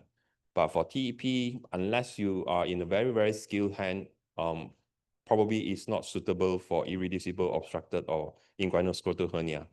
You can do diagnostic lab or examination of the contralateral, whether there's hernia or not in TAPP, but it's a bit difficult for TEP. And however, for doing TAPP, sometimes you might need to deal with intra-abdominal adhesions. Working space for TEP is definitely very, very small, and TAPP is definitely relatively bigger. So conclusion, laparoscopic TEP have a longer learning curve because of different view and also a smaller dissection space. Conversion of TEP and TAPP to open is not a failure. Please remember that it is not a failure. I converted probably 20 to 30 when I start off that time. Because why? Always remember this. Safe surgery and properly repair of hernia always come first. You don't want the patient to have recurrence. Recurrence repair can be very difficult and it can be disaster. All right, and understanding anatomy is an essential and core basics of lap hernia surgery. And patience is the key of success. All right, thank you very much. Thank you, Dr. Law, for that excellent and insightful presentation. And finally, rounding out this morning's video masterclass is the laparoscopic ventral hernia repair, to be presented by Dr. Don Edward Roselio. He had his subspecialty training in surgical endoscopy and upper gastrointestinal surgery at Prince of Wales Hospital, Chinese University of Hong Kong. He is the board of director of the Philippine Association of Laparoscopic and Endoscopic Surgeons Examiner, Philippine Board of Surgery. He is the vice chairman of the Department of Surgery in Cebu Doctors University Hospital. Once again, let us welcome Dr. Roselio. Thank you for the kind introduction. I would first like to thank the organizers for inviting me here today to speak in front of you. To the organizers, to the sponsors, and to the attendees, thank you. So I'll try to talk to you about ventral hernia repair. So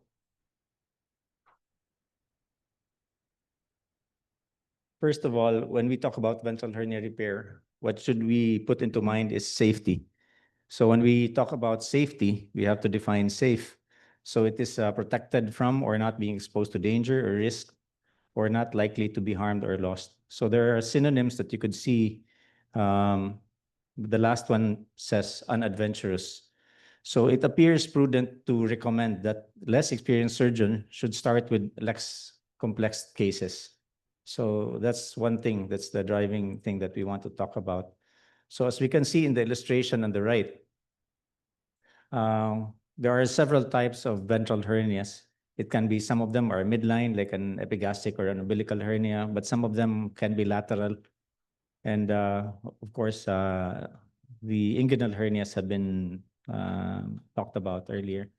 So the diagnosis of ventral hernias can be done by physical examination. However, physical examination as of this day and age is a bridge. Ideally, imaging modality should be done. Diagnosis can be a challenge for patients with previous surgery, obesity, incarceration, or those with small defects, especially those at uncommon sites like the flank, the xiphoid, and the suprapubic area. Ultrasound has the advantage of being dynamic, meaning the ultrasonologist can ask the patient to strain and you could see the contents go through the defect. However, CT scan remains the most informative. It has a 98% sensitivity and an 88% specificity. CT scan is helpful in defining non-midline hernias, the relationship of the hernias to surrounding structures, defining the integrity and the structure of surrounding muscles, and in deciding on the safest point of access on where and how to anchor the mesh. CT scan, though, cannot determine the presence and character of intra-abdominal adhesions. MRI can also be useful in certain cases, but generally it is CT scan. So when we talk about safe laparoscopic ventral hernia repair, what's important is careful planning, precise execution. That's very important, and attention to detail. So these are the three things that you need to think about. There are several steps, but the preoperative consideration includes patient preparation and selection. So preoperative considerations decrease the factors which may lead to recurrence, factors which increase intra-abdominal pressure, like enlargement of the prostate, constipation, ascites, obesity, and COPD. So these are the things that you have to consider. So if the patient has an enlarged prostate, maybe you want to have that repaired first, or patient starts on medications prior to the hernia repair. Preoperative consideration. We talk about how to approach the patient. Do you plan to approach this patient laparoscopically or open? You have to anticipate the complexity of the surgery, considering previous hernia repair, the presence of a mesh, whether it was done anteriorly or was the previous surgery done posteriorly, the size of the defect. So generally, based on the recommendations of the International Endo Hernia Society, the use of mesh is necessary for all abdominal wall hernia defects, independent of the defect size.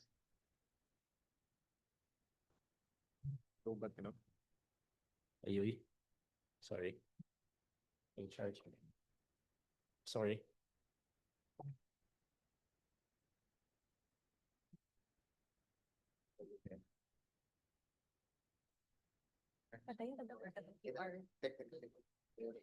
Currently, we're experiencing some technical difficulties. And we still have some refreshments to the side if Sorry you'd about like. that. Yeah.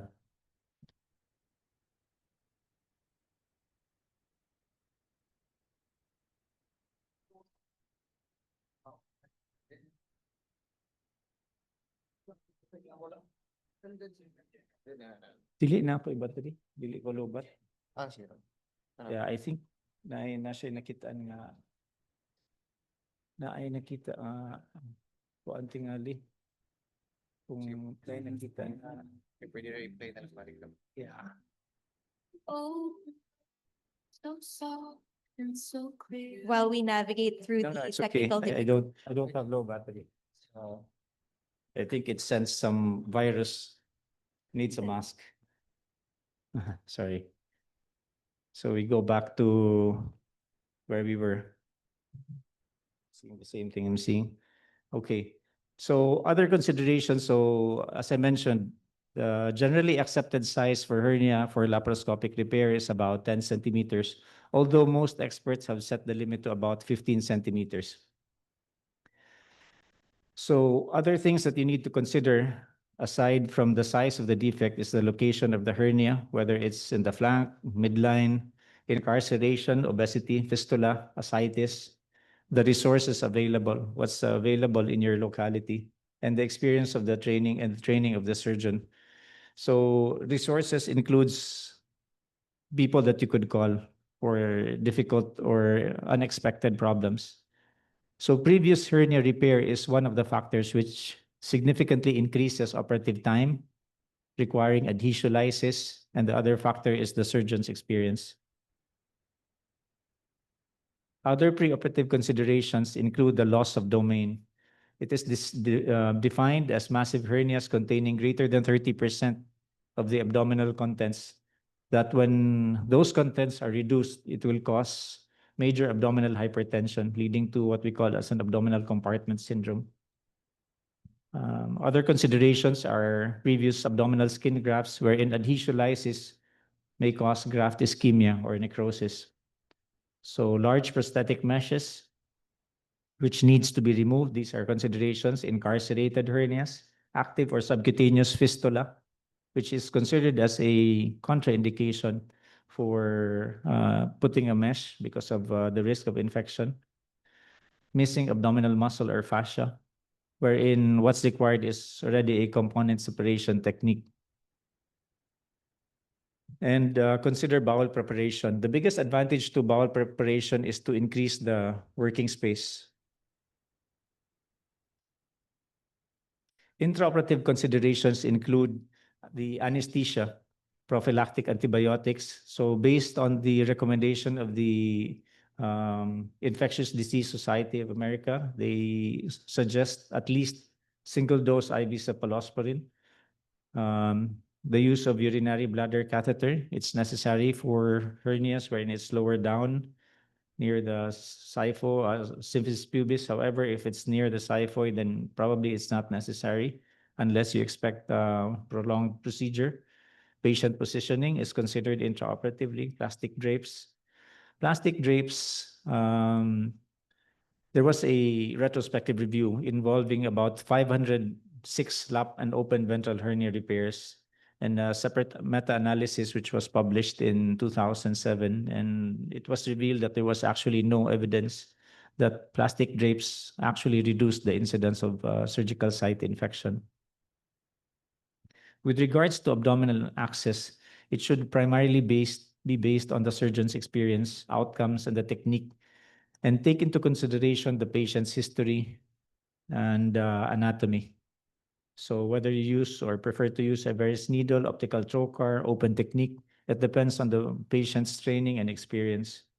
Port placement, what is ideal should be direct visualization and as lateral from the mesh as possible.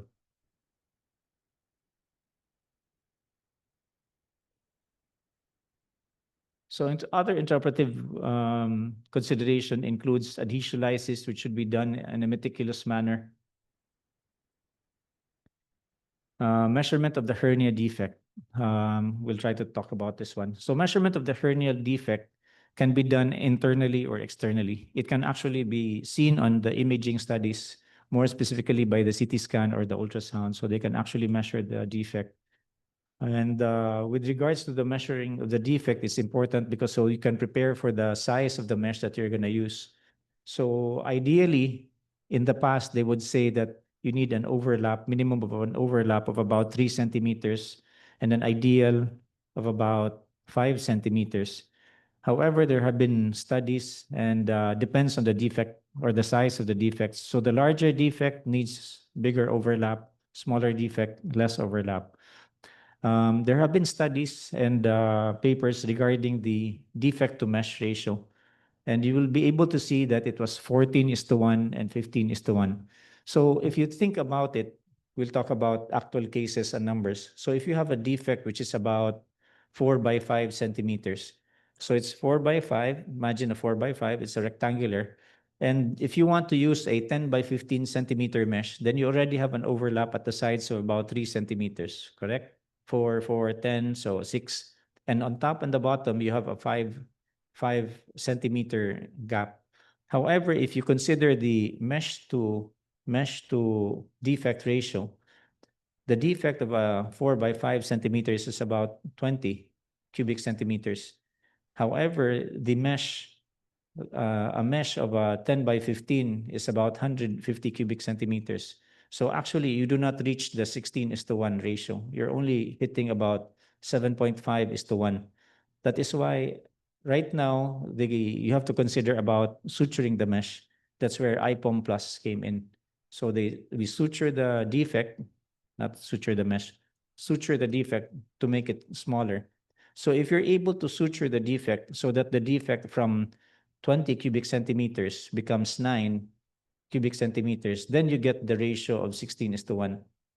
Still get me? That's a little bit of math. Okay. So next is closure of the defect. There have been conflicting studies with regards to abdominal function and aesthetics, but there hasn't been a general agreement with regards to the necessity of closure of defect. There have been several techniques to close the defect. Some would use figure of 8, lacing, use of barbed sutures, use of sutures, passers, and tiny incision to tie the knots. However, there were 6 studies that compared the fascial and non-fascial closure, that there is a higher incidence of seroma formation for non-fascial closure. They reported it as 2.5% for fascial closure compared to 12.2% for fascial closure. Seromas are actually managed conservatively in most of the patients and in most asymptomatic patients. However, if you want to manage it, you can actually do serial aspiration. And for recurrent seroma, you may need even to do excision of the seroma lining. Next, we want to talk about fixation. So the fixation should be appropriate for the defect's location, shape, and size.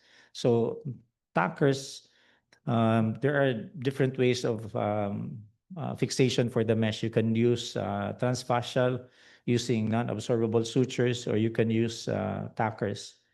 With regards to this, in the past, there was no math to this one. However, there's already what they call as a mesh to tack ratio. So the ideal mesh to tack ratio based on studies and publication in surgical endoscopy was about, it should be 4:1 or less. 4:1 or less for IPOM plus. What does that mean? So we'll talk about another mesh again. So in a 10 by 15 centimeter mesh, the area, because 4 it means 4 cubic centimeters, so one tacker for every 4 cubic centimeter.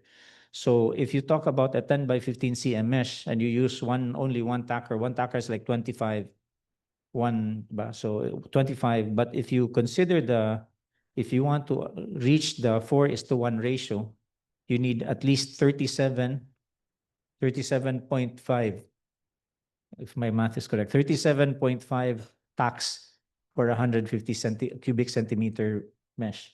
So you need 1.5 tackers. Okay. Now next will be the postoperative considerations, pain management, seromas, mentioned it earlier, postoperative ileus, enterotomies, whether the enterotomies are recognized intraoperatively or delayed enterotomies. Delayed enterotomies may require bowel repair, resection, diversion, depending on amount of soilage.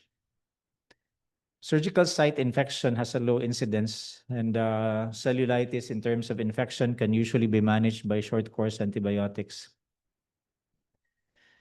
In cases of mesh infection, mesh salvage can be successful by a combination of antibiotics and percutaneous drainage. However, if the patient becomes septic, then excision of the mesh should ideally be performed. I'll try to show you a video. This is how I usually approach ventral hernias. So I prefer to use an optical trocar. And this is how it looks. So it goes layer by layer. So it has a small blade. So you can see that's the anterior rectus sheath. And then we cut. The small blade can be activated to cut the still anterior rectus sheath. And this is a visiport. Then we cut through the rectus muscle. And then now we're approaching the posterior rectus sheath. And last would be the peritoneum. There. Then we're inside. So it depends on, but what's important is there's direct visualization as the trocar is inserted. Here we're reducing the hernia, reducing the contents of the hernia, which is just omentum. So this one is actually an umbilical hernia. So it's a relatively straightforward procedure, and it's like an IPOM plus, because we don't want any seromas, and sometimes that's why a finger was placed in, because it would be aesthetically more pleasing rather than have a seroma which is still bulging. Nothing's gonna come in anymore, so we just close the defect. So here we use a figure of 8 non-absorbable Prolene 2O suture. After which, suturing, it was elucidated on how to put and remove the needle. Very well lectured by Dr. Roble yesterday. So these are the transfascial sutures. There are some meshes where they don't have the transfascial sutures. I usually put 1 or 2 so that it's easier to put the mesh, make sure that it's right where you want it to be. And now we put with regards to the tacking. So the tacking that we usually employ is called a double crown technique, wherein there's an inner crown and an outer crown, or outer ring and an inner ring. So you can see that there's an outer ring, and then now there's an inner ring. Okay. So relatively straightforward, but you can see the mesh to tack ratio is not very good. The mesh to defect ratio in that instance is quite good, but the mesh to tack ratio is not so good. I'll show you another video before we end this lecture. This was a video. I'd like to thank Dr. Gomez for preparing this video. So this one was a very recent patient. This is an incisional hernia patient who underwent a gynecologic procedure, cesarean sections, two of them, and a hysterectomy. You can see that there's quite a defect.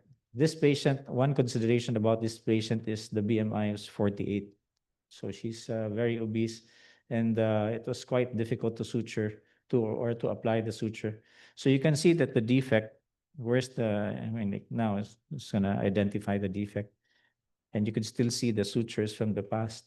So there's actually two defects. One is lower down and one is near the umbilicus. As you can see here, we used as what we call as a lacing technique using non-absorbable barbed suture. The defect, you might think that the defect is way up, but it's actually, the defect starts from that area because this is still fascia. So we tried to close this one because it created a pocket wherein the omentum could go in.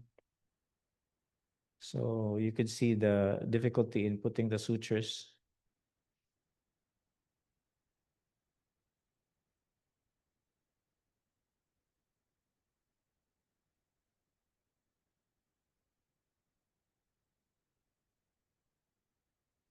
So these are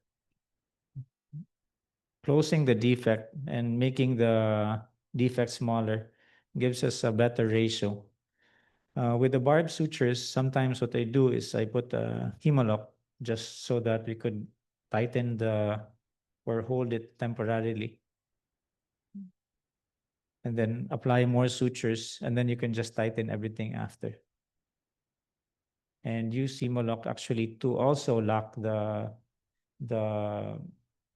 barb suture. So you can see that we could make the defects smaller. There's no more hole that you could see through. And of course, the barb sutures, if it's under tension, doesn't really hold that well in reality.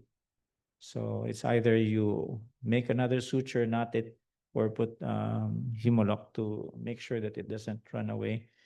For the umbilical area, it was a fairly small defect, about 1 centimeter. So we just sutured it close using non-absorbable monofilament suture.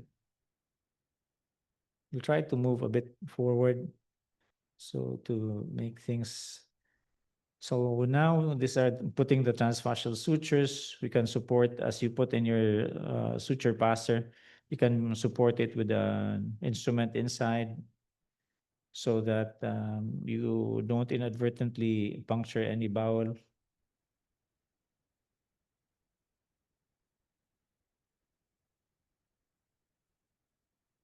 That's another one. So the superior portion,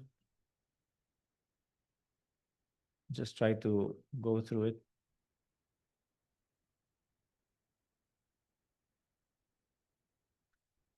So now this is the fixation of the mesh using absorbable tacker. Of course, you can use absorbable or non-absorbable.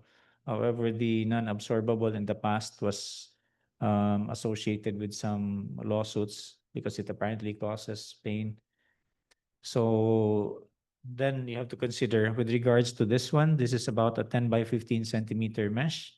So if you want to do the math and do the ideal mesh to tack ratio, then ideally you have at least to use about 37 tacks, 37.5 to be exact, but 37 tacks. What we use, as I mentioned earlier, is a double crown tacking method. Okay. So in conclusion, patient selection and preparation is very important. You have to consider the size, location, and the circumstances regarding the defect, use of appropriate mesh and fixation, know and anticipate the possible complications, avoiding them. Know your limits. If these are like huge hernias, give them to Dr. Ong, Dr. Chua. So, I'm just kidding. Dr. Villamor, they are very much capable of managing those huge with, there's already a loss of domain. So what's important is to know your limits, to be on the safe side. Thank you for your kind attention. Thank you so much, Dr. Roselio, for sharing your expertise with us this morning. And thank you so much to our esteemed lecturers for your valuable knowledge and insights shared with us this morning. At this point, we would like to open the floor for questions. We encourage our participants to direct their queries to the specific lecturer you wish to address, so we may have a more engaging and fruitful discussion.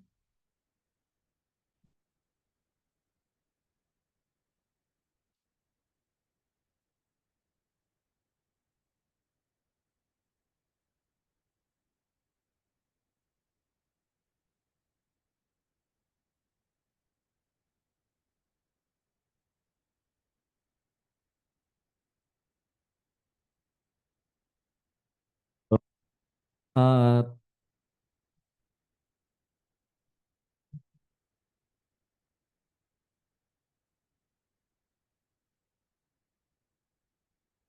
Good morning. Congratulations, Don. Wonderful lecture, very clear, very simple enough, but actually for a complex problem. So I'd like to ask you, how do you measure the mesh size? Is it when the abdomen is slightly deflated, or because when you do a pneumoperitoneum, it's usually stretched, right? And sometimes when you do the transfixation already, the mesh will be um, crumpled within. So is it you reduce the peritoneum pressure, intraperitoneal pressure when you measure, or pre-op, do you measure it according to the circumference of the external abdomen? No, Doc. Actually, we make the measurements preoperatively. You can use, if the patient is very thin, you can actually just measure it, the defect, and if it's quite obvious. But ideally, the measurements are done through imaging. So usually in the CT scan, if you have a CT scan, usually or the ultrasound, they'll say you have a 2 centimeter defect. So there's no pneumoperitoneum yet. That's why they said there's also shrinking of the mesh. That's why sometimes the defect becomes bigger when you insufflate or when you stretch the abdominal cavity. That's why there's a mesh to a defect ratio, because it's actually, it seems to be. So as I mentioned, it's like before you just say 3 centimeters. However, you have to put into consideration the shrinking of the mesh. You say 5 centimeters. Now they avoid those, and they just talk about the mesh to defect ratio. So that is actually, you could measure those, or you could get those prior to the procedure. And then intraoperatively, so if you could see that your defect, let's say, as I mentioned earlier, is about 20 cubic centimeters, you try to reduce it so that you get the ideal mesh to defect ratio. So for a 10 by 15 centimeter mesh, that's 150 cubic centimeters. You ideally only have a defect of about 9, 8 or 9 cubic centimeters. So if you have a 4 by 5 centimeter defect, and then when you insufflate, it becomes 5 by 5, that's 25. So at 25, you will not get the ideal mesh to defect ratio. You have to suture it close or use a bigger mesh if you don't intend to suture it close. Another common condition is when you have an umbilical hernia. And my question is, what is your cutoff with regards to when you use a mesh for a umbilical hernia? Because, like, let's say our younger surgeons see seafarers and they're not allowed to, embark, and then so you have to repair the hernia. When do you use primary repair, and what's your choice? And when do you use mesh repair, and how would you do it? If we base it on the recommendations right now by the International Lake Hernia, as I mentioned earlier, they suggest putting a mesh on all hernial defects. However, if we try to go back to history and, which ones will require a mesh? We know that it's more than 1 centimeter. So less than 1 centimeter, there have been studies in the past wherein primary closure of defects less than 1 centimeter using non-absorbable monofilament. I usually use, I'll mention brands, Proline 1. Or if there's no Proline 1, then we'll settle with the Proline O. And you put them not too far from the edge, just the same as just a fascial closure. 0.5 cm from the edge, 0.5 cm apart. Don't put them too far apart. As long as you could close it, the recurrence rate is actually low. But for defects more than 10 millimeters or 1 centimeter, if you do primary closure, we know that based on the past studies, and you'll be asked this in a board exam, that what's the recurrence rate? It's about 30 to 35%. And with the mesh repair, it's only 1 to 2%. So you can just think about it. No, so for more than 1 cm, stick with mesh repair. Less than 1 cm, maybe you can just do primary repair. However, with regards to the International Hernia Society site now, they suggest mesh repair for all hernias.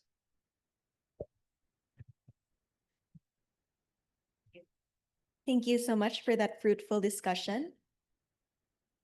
The floor is still open to more questions, if any. Good morning. For I just want to, is Dr. Lo still around? I think he's not. Anyway, if anyone can answer na lang siguro, Doc. In the TAPP, how do you know which, when we're about to open up the peritoneum, what is our landmarks to say that this is where we will make our incision of the peritoneum? So the landmarks are set outside. So if you go and somebody does a proper, when we used to teach hernia repair and TAPP, what I used before was to elucidate and show the whom I'm teaching to, or if I do a live demo, who I'm showing that what we actually, what you see is a dome. So from the anterior superior iliac spine axis, I usually measure 3 centimeters medial. And what I used to do is I puncture a needle through. And then from the midline, you just imagine a line outside. It has to be straight because you want to keep it at that level. You want to put your mesh at the anterior superior iliac spine. And you puncture another needle at the midline. And you puncture another needle near the median umbilical ligament. If you do that, you can actually see that it's curved. Because in reality, the inguinal floor is a dome. So it's like this.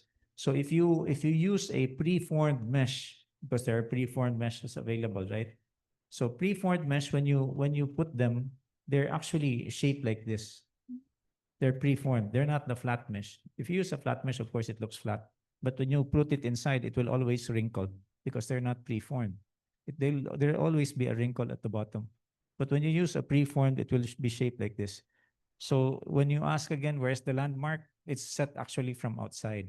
That's why he mentioned about making burns. So it's actually, you can see that when you do it, it's going to be a bit curved. Okay, so it's a straight line at the level of the anterior iliac spine. So from here, when you put the mesh down, it's a straight line from the level of the anterior superior iliac spine going all the way down to the abdominal floor.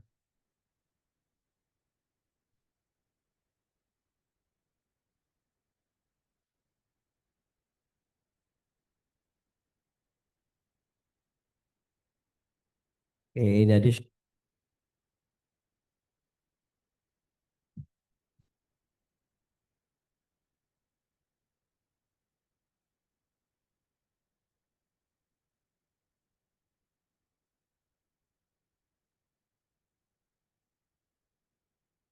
in addition to what Dr. Eusebio said, no, that's right. It's actually a straight line. But once you're inside the abdominal cavity, once the insufflation is ongoing, it becomes sort of curvilinear when you look at it. But once you deflate, that becomes a straight line. So ASIS to the midline of the abdomen. So basically, if you have patients with bilateral hernias, you will have 2 incisions on the peritoneum. So just imagine that it's from ACIS to ACIS.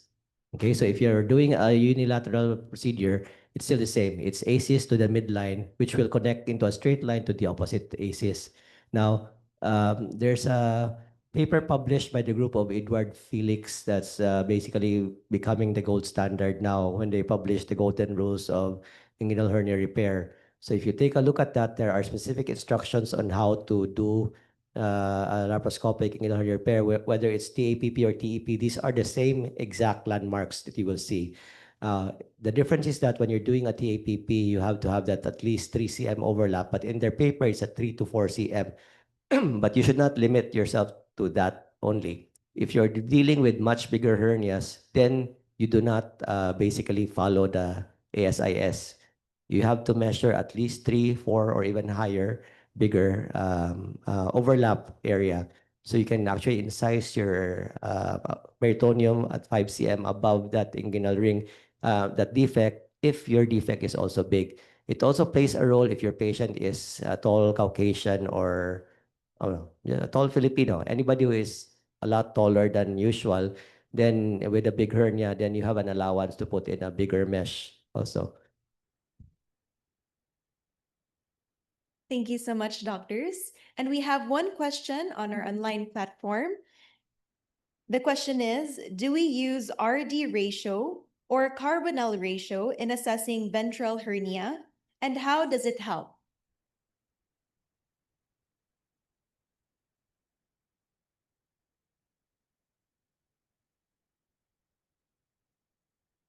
Can you repeat the question, please? How do we use, do we use RD ratio or carbonyl ratio in assessing ventral hernia? And how does it help? What do they mean by RD ratio? I'm not so familiar with RD ratio. Maybe Dr. Roble can answer. Radius diameter, doc. I think they're talking about the rectus to defect ratio. So yeah, when you're assessing on you're actually assessing it on the CT scan. So your rectus to defect ratio tells you if you can close the midline primarily or if you need to do a component separation technique. So if the defect is too large compared to the length of the both rectus, so on the CT scan, we don't have a picture of the image. On the CT scan, you can see both in a ventral hernia is the rectus is far from the midline. So your goal here for ventral hernia is to bring that rectus back to the midline. And there's a purpose for that. Is number one, of course, that's what your repair should be. And number two, it's physiologic that the rectus should be in the midline because that's how you generate your intra-abdominal pressure. So on CT scan, you would add both the rectus, length of the rectus on both sides, and compare it to your defect. If the defect is too large compared to the both rectus, that would tell you that you cannot close that defect primarily. So you need to do a component separation technique, either a transverse abdominis release or an anterior component separation in order to close that midline. So that is determined preoperatively. No? So that's the importance of doing your imaging study prior to doing your ventral hernia repair, especially for incisional hernias or very large defects. No? You need to visualize that so that you can anticipate your surgery preoperatively. No? Because if you open up the patient and you can't close the midline, you'll have to do a component separation technique, which is a whole different lecture. I don't think it's part of the scope of this workshop. In order to close that midline back and put the mesh over it. No?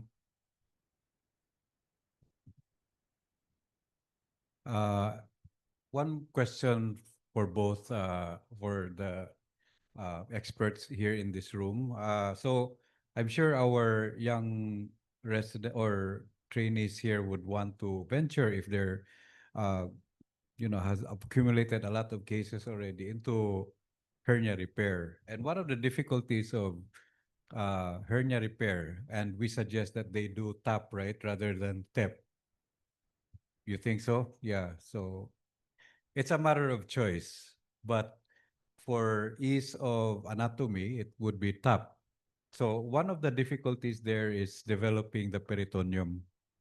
And in developing the peritoneum, either if it is a secondary repair or it is a primary repair, but somehow due to some inexperience, the peritoneum gets rents, lots of rents. So that is emphasized that you should be very careful. Nevertheless, it happens. Aside from primary closure of those rents, what do you suggest that we use to cover defects and so that the mesh will not be in contact with the intestinal contents? Thank you, Dr. William Moore. So, the first thing you need to do when you start embarking on hernia repairs is to prevent those rents. Whether you're doing a TEP or TAPP, you need to be able to prevent those rents, and there's a required bit of expertise on how to handle those tissues. And you have to remember that the layers in that abdomen, that area, it's not just the peritoneum. You have your transversalis fascia, and there is a pre-transversalis fascia plane. And your transversalis fascia is actually two layers. So there are a lot of things that you need to master first. So meaning you have to know the anatomy, and that when you do a TE, inguinal hernia repair, zone 1, you have to dissect in the pretransversalis fascia area.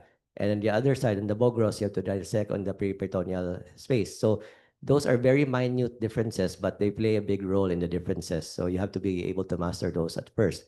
Now, next is how do you repair those rents in case you, other than the suturing. So the sac is very important. No? So if you can dissect the sac, reduce the sac, or preserve a lot of those sac, you can actually just use that sac to cover those defects. Now, another solution would be to use your omentum to cover. And in some extremely rare instances, you can actually flap those, uh, create some sort of pedicles to cover those. No? A worst case scenario, if you really have no more peritoneum to cover that mesh, then use a double-sided mesh, a composite mesh. Still in TAPP, at least most of it is covered. Maybe a 1 cm or 1 inch diameter defect is there, but at least you kind of covered it already. Now it's less chance of adhesions, but still try to put a omental cover on it. Thank you so much, doctors. And we have room for one more question.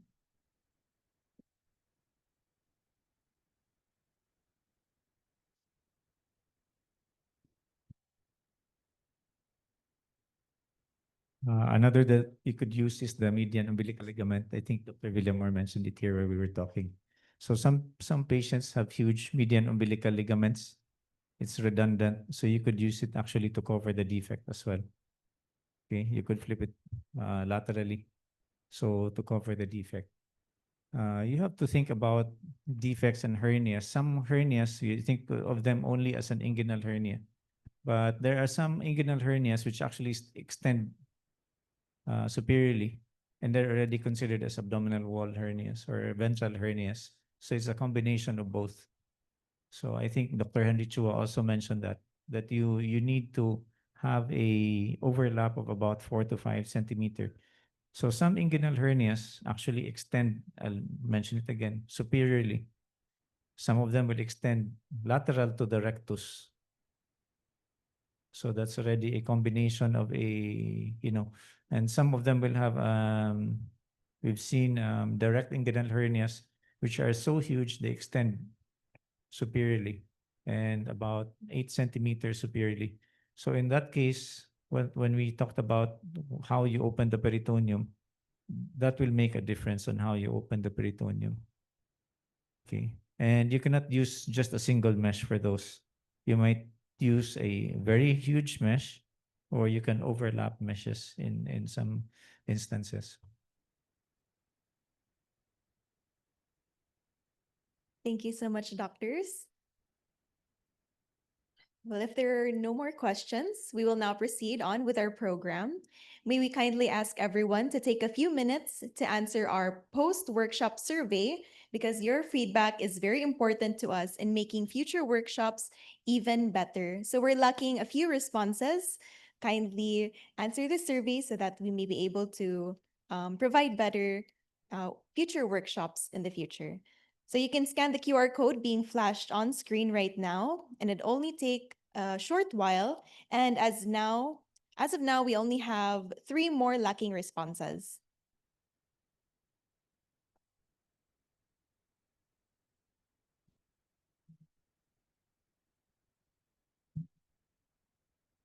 Thank you so much for taking the time to answer the post-workshop survey rather. And with that, we conclude our video masterclass. I'm sure we've all gained valuable insights into the different applications of laparoscopy in various surgical cases. Now we move on to one of the highlights of today's program, the live surgery session. This is where we see surgical skills applied in real time from incision to closure. We are honored to have Dr. Adrian Patrick Gomez lead this session, along with Dr. Vincent Matthew Roble II as the commentator. Let us all give them a round of applause.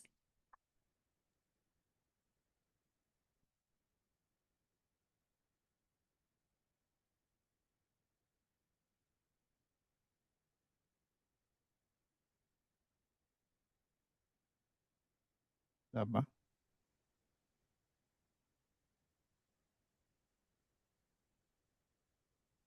Good morning, Dr. Roble. As we navigate through the platform, you may take this time to refresh, take some snacks, or have a bathroom break as well.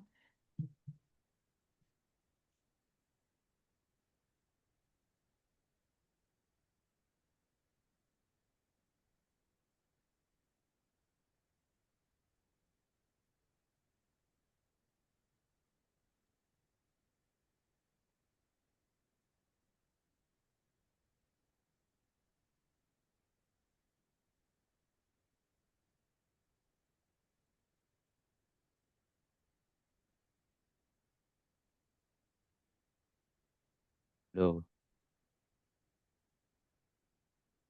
Hello, hello.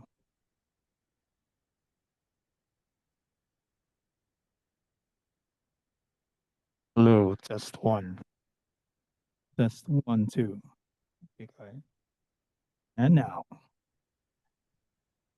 live in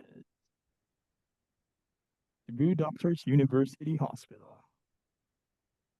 Endo Alpha Suite.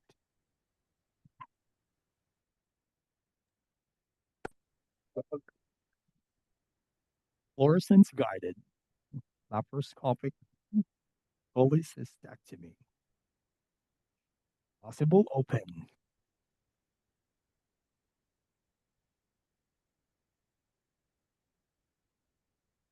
Wala na, okay na. Hello. Test 1. Test 1, 2. Hello. Hello. Morning. Hello, Good Russ. morning, Kuya Vin. Kuya Russell, good morning. Can you hear us? Yeah, we can hear you clearly. Okay, so is it okay if we start? Yeah, say, go ahead. Can you give Okay, us so an overview of the case? okay, so we have here a 57-year-old female, a hypertensive, non-diabetic. 2 years prior, she had an incidental finding on annual screening of incidental gallbladder polyp, 0.3 cm in size. But on follow-up surveillance, it was noted that the polyp was growing now approximately 0.8 centimeters. So we will be doing an elective laparoscopic cholecystectomy with fluorescence guidance. So 5 milligrams of ICG dye in 2 cc sterile water was already given earlier at 9 a.m. So we have here our team. Our lead surgeon is Dr. Adrian Gomez, our fellow in training, assisted by Dr. Joshua Cortez, the chief resident. Second assist is Dr. Villafuerte, our senior clerk, and our scrub nurse we have Miss Sab, and circulating nurse is Miss Jilly. So Dr. Gomez. Okay. Hello? Hello, Dr. Roble, Okay, can go you ahead. hear us? Yeah, we can hear you. Yes, yes. Morning. So actually, we already started with the trocar insertion. But before we start, I would like to let the audience see. So this is our the Endo Alpha suite, the Potenciano Villarreal combined endoscopic and laparoscopic suite. So this is the first X1 and S700 intake. Okay.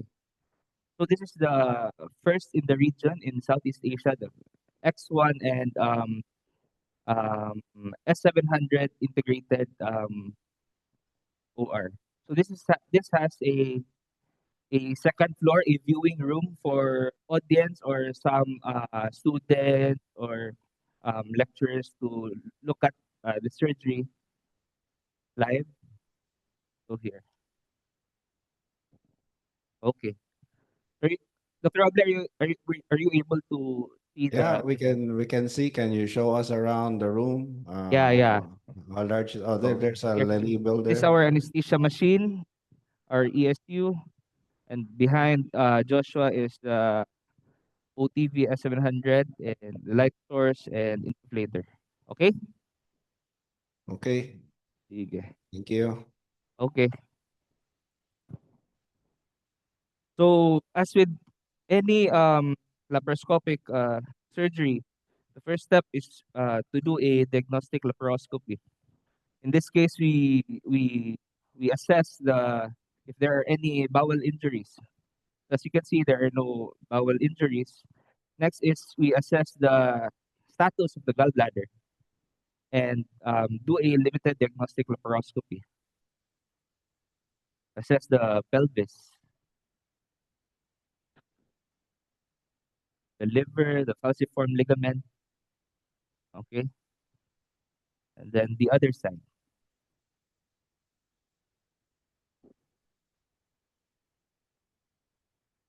Okay.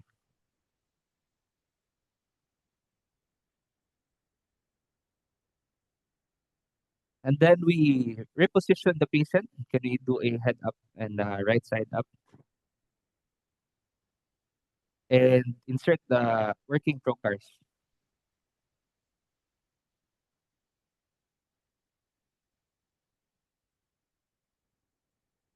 Okay.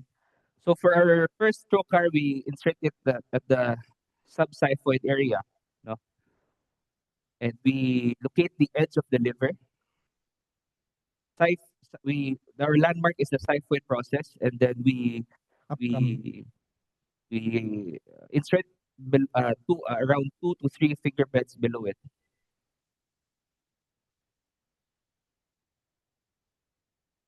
Okay. So inserting the trocar, it has to be in a controlled and twisting motion.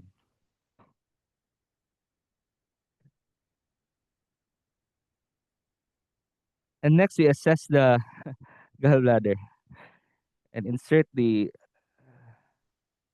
other trocar. Yeah, hot water.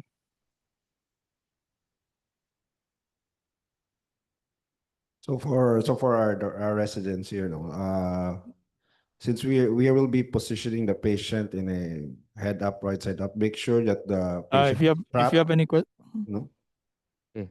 strapped hello, Casper. to the wala lagi. table, no, so that it won't fall. Hello. The patient won't Hello. fall.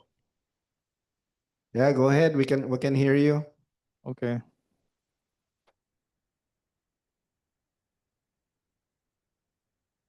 If you have any questions, feel free to course your questions to Dr. Roble. So what are you planning to do here? How many ports? Is this going to be a 3-port or a 4-port technique? Dr. Gomez. Okay. So we're planning to do a 3-port technique. Um, we actually the choice of the technique that we're going is it whether a 3-port or a 4-port, it actually depends on the comfort level of the surgeon. As long as you can actually do it safely, for either 4-port, a 3-port, or a single port. For this case, we're planning to do a 3-port technique. Okay. So, but this is one of the things that I've learned from my mentors. No? So even though we're doing this 3-port, you can actually view the gallbladder in a 4-port um 4-port technique viewing. No, you just have to with the Maryland, you grab the fundus, you push it on the right side, the liver, and then on the right shoulder, and then using the grasper on the left hand, you can actually view it like a 4-port. See, so then Yeah, that's anterior view. This is the posterior view. Okay, yeah, with so that view, can you give us already your landmarks so that yes, the residents can okay. see? Okay, so with this view, let me hold this first. Okay, so our landmarks will have to be the sulcus, which is this one.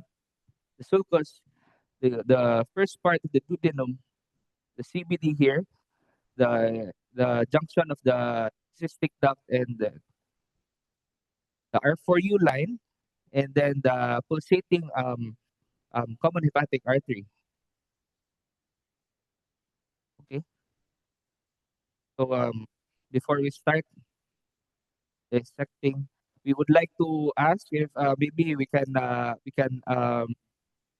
do an ICG first. Yeah, Can so for the we? residents, yeah, before you Uh, start dissecting, you always uh, do your landmarks. No, before you start dissecting, okay, always identify your landmarks before you do any dissection. IR mode, please. No, there. So, Dr. Roble, can you see that? Yeah, Dr. Roble? Yeah, we can see it. Yes, yes. It's So on actually the we screen. injected ICG around 9 a.m. this morning. So this is the liver. Obviously, this is the CBD here. CBD, I think this is the common hepatic, and then we have the the the cystic duct here. Okay. Okay. Can we go back to our normal view? Okay.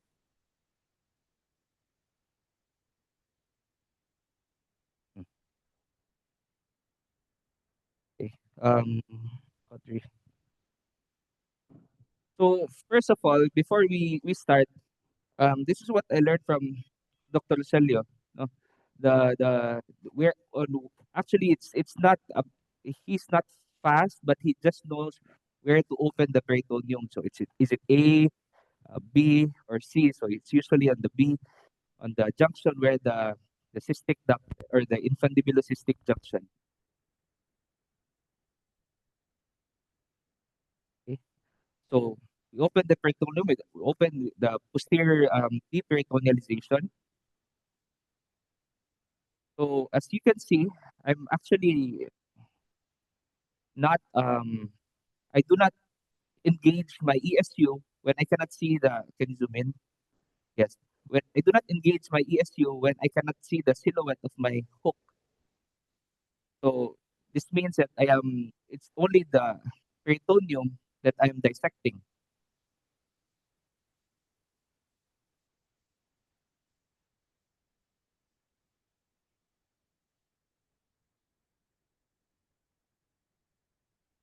Okay. So there. So as you can see here, Dr. Gomez is constantly applying counter traction to provide tension and also easier dissection using the monopolar cautery. Yes. Otherwise, without the tension, the tissue would only coagulate and not separate. So again, if you try to observe this, I dissect about 0.5 to 1 cm from the liver edge, because if you dissect too near the liver edge, this usually will bleed. Okay, so that's one of the tips I got from our mentors. So you see this, I think this is a fairly constant vein right here. So you have to cook it.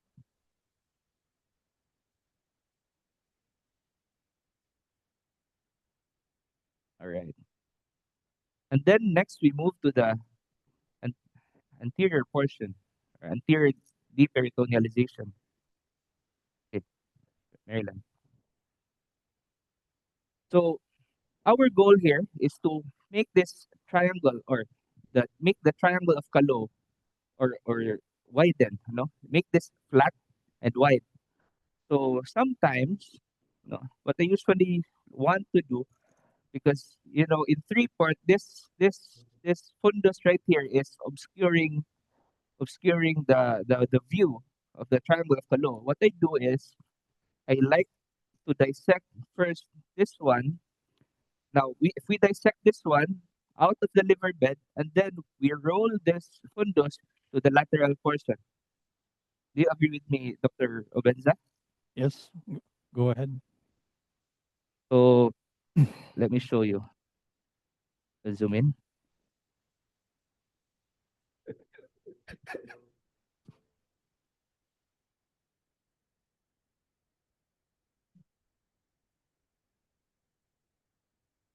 So this is one of the differences in the three-port and four-port technique, because in four-port technique there's that extra instrument retracting the gallbladder um towards the right shoulder of the patient. So So to reiterate the starting, no? So the way the where you start your dissection should be at the infundibulous cystic junction. If you start it too low, then you're going to be near the common bile duct. If you start it too high, then you have to peel off a lot of peritoneum going down in order to expose the cystic duct. So to make your life easier, make sure that you identify where the infibulocystic junction is ilan. before you start your dissection of the peritoneum. So again, this is what I wanted everyone to see. Now, when you release this top portion of the fundus, this right here, this fundus right here, relaxes and rolls to the lateral portion of the lateral portion, thereby not obscuring your view. Okay. So next when you see this is what Dr. Chua always tells us, no, that you have to make this flat and widen the triangle of Calo. So right here we have our CBD, common hepatic duct right here, as as seen in the ICG.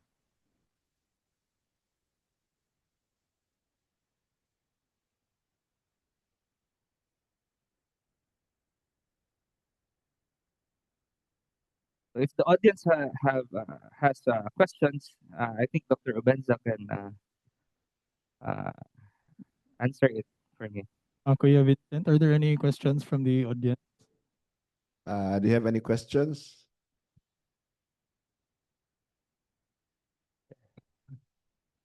So that technique of showing None so the, far. the Maybe the tip of the mentor has monopolar cautery is questions. very, very helpful. Ladder.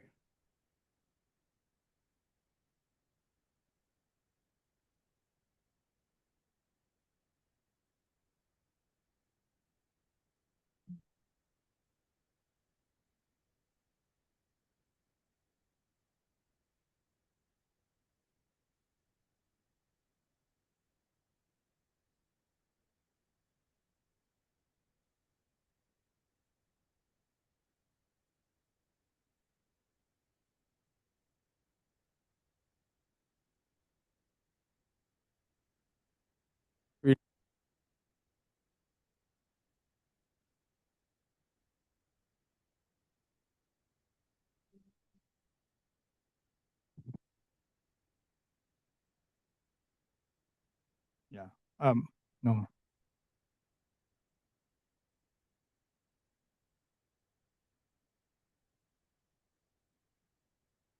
Hello? Yeah, there. Yeah. So as you can see, this one is the lymph node. So usually what's behind the lymph node is um the cystic artery.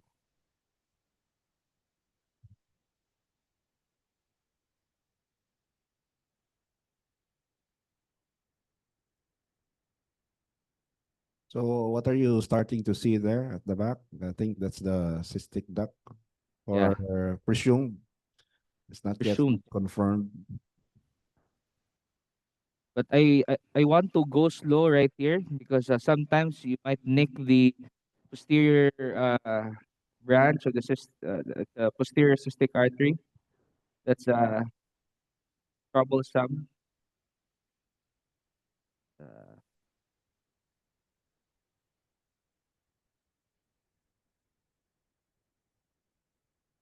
I think kanino.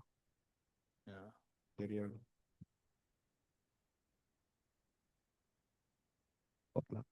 So it's actually good practice, no, to when seeing these structures, we do not immediately label them as the or presume as the artery or even the duct. So we were taught that we only label them as tubular structures, okay, until we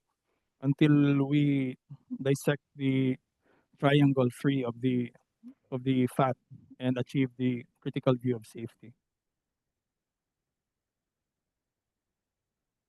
Later on, we will be doing the Palace zero BDI timeout when Dr. Gomez has achieved the critical view.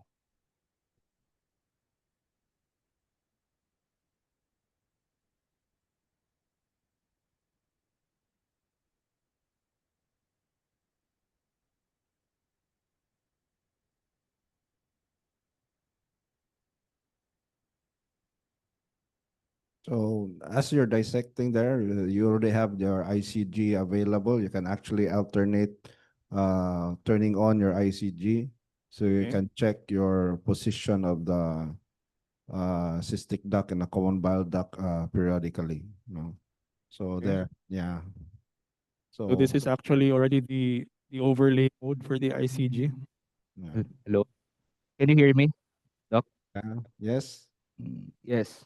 So this is the ICG mode, and then we have the common bile duct here, the common hepatic duct here, Yeah. the cystic duct, the presumed cystic duct right here. Okay. So can we go back to white light? Go back to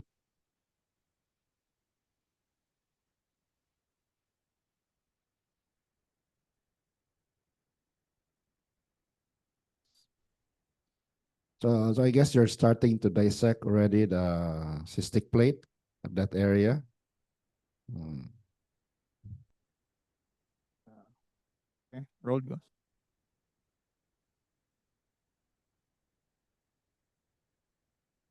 We're going to insert rolled gauze for this one. Um, just to control the bleeding, but I think it's a portion of the liver or maybe the posterior side of the gallbladder. So sometimes in your cystic plate, you actually see the posterior branch of the cystic artery going there. So sometimes that would cause some of the bleeding. So if you're going to start dissecting the plate, you should start your dissection near the gallbladder.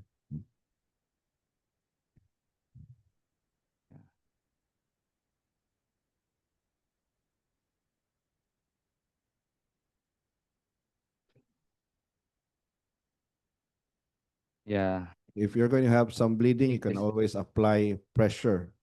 No? Yeah. Sometimes those small bleeders will just stop on its own.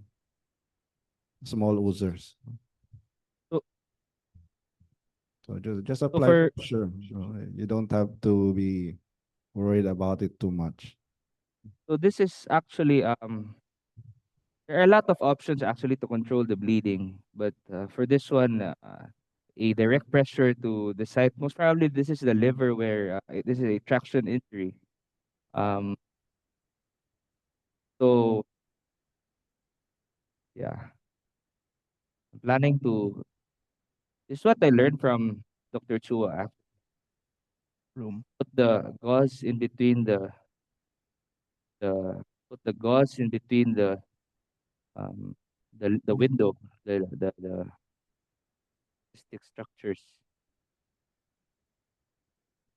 there. So Dr. Roble, can we have a question? Yeah. In your personal experience, with regards to bleeding, not non-pulsatile, non-arterial, uh, do we usually go for using like monopolar or energy devices or apply pressure? And because sometimes trying too hard to control these bleeders would uh, delay the surgery. So Yeah. do you use pressure or um, energy I device? usually use pressure first. Sometimes I don't even use the gauze. I just use the pressure from the gallbladder. Just push it, uh, and wait for a few minutes. No, wait for the patient's clotting time and bleeding time to take effect. No, um, if there's really a bleeder where you need to ligate, then that's the time I would probably use an energy device or. But but important part is you need to identify the bleeder first. And if you cannot identify the bleeder if there's a lot of blood in your field. So you need to clear out the Then blood in your field. That's why you have your gauze, your suction irrigation before you attack the bleeder itself. No, so blind ligation, blind clipping, or blind you are using your energy device without really identifying where the bleeder is. It's not safe. No. So clear out first your field, like what Dr. Gomez did just now, and you see a clear field already, and then that's the time you would control the bleeder. No, so see the bleeding that stop on its own, just by applying the pressure of the gauze. No, so there's no need for any fancy energy devices yet. Okay. Yeah, So Doctor. yeah, I'd like to comment because one of the sessions yesterday there were questions about when you're trying to dissect for the cystic duct and the cystic artery, wherein you don't open your Maryland to dissect. So as what you observed earlier, Dr. Gomez was trying to dissect the cystic duct and the artery using the Maryland by closing and opening it. But as if you want to be safe, want to be parallel to the length of the cystic duct and artery. So you can do it, but as long as you do it slowly and carefully, because you don't actually just stab and look for the plane. You can actually try to dissect.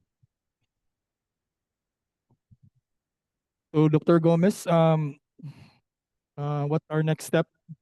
So actually, so this in this step, we're actually we're actually in the critical view of safety. We're actually ready to clip. Prior to clipping, we have to identify the key structures. No, so we have the duodenum, the common bile duct, the tubular structures going inside the gallbladder. We have the presumed cystic duct and cystic artery, and then we have the common hepatic duct here, and most importantly, the cystic plate, which is about 1/3 of the gallbladder fossa. Okay. Yeah, So can you show the residents what they mean by flag waving or the flagging? so that they will understand what that maneuver means? So flagging is when you see two tubular structures in the anterior and posterior view. So example for this one, this is the anterior portion. There are two structures going inside the gallbladder. See that? And then when you do, this one is a flagging. When you do when you view it from the posteriorly, you see two structures also. So the presumed cystic duct and cystic artery. So see there. So at this stage, I So guess you're ready to call the bile duct timeout. yeah. Okay. So So are all the important landmarks identified? yes. Are the criteria for the CVS in doublet view achieved? Yes, I think we already Okay. did that. So you already enumerated and showed the structures earlier. So Uh, this So to the surgical team, Dr. Cortez and our scrub nurse, do you agree that in what Dr. Gomez is pointing to is the cystic duct? cystic duct. Then okay, so I think we're ready Don't forget to. ready to clip. So before clipping, we would want to milk the cystic duct for possible stones. Okay, and then Probably ready. better to show the ICG view again, Okay, just yes. to maximize your ICG. Yeah. So let's see in IR mode.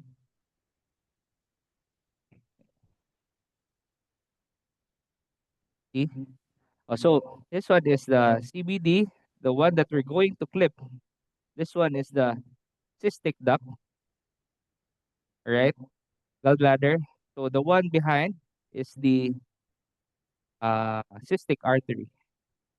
Can we go back to white light again? Okay. Very good dissection done by Dr. Gomez here. So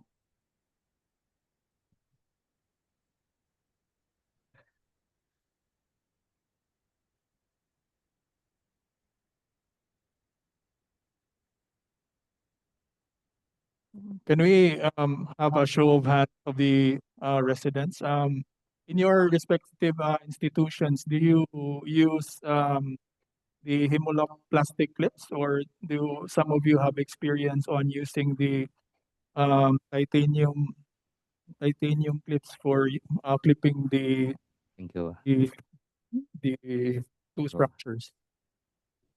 Can we have a show of hands who uses Hemolock clips? What? Yeah. What about titanium clips? Have any of you had any experience on using the titanium clips, the multiplier? Yun ko lang. Yun ko lang. I guess majority already prefer to use the plastic locking clips. So the recommendation Palace is to have two clips on the cystic artery and also two clips at the cystic duct. So basically, it's doubly ligated. And then shears.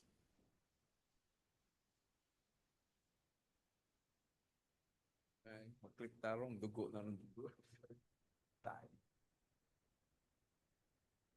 Katerina na. Wala niya mag-click.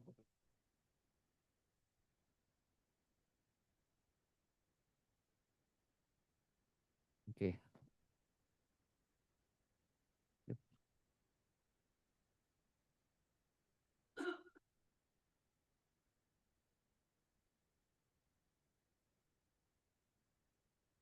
So this is one of the techniques Dr. Chua always emphasizes to us. You have to you have to relax the left hand, or you have to Yeah, and this is mentioned earlier by Dr. You have to relax the left hand prior to clipping. This will allow for avoid tension or tenting of the cystic duct. So you see very it's not tented.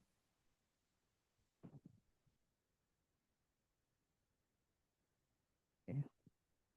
So when you're clipping the cystic duct, you relax your tension on your left hand so that your common hepatic and your common bile duct won't get tented. Mayu siya ba? So sometimes if you pull it too much, you might ligate also the common hepatic duct. No? So you relax it so that it would straighten out and you would clip only the cystic duct. No? If you pull it too much, if you imagine it, you pull it too much, it's gonna go like this. No? I don't know. And you might clip it here. So relax it so you can just clip the cystic duct. No?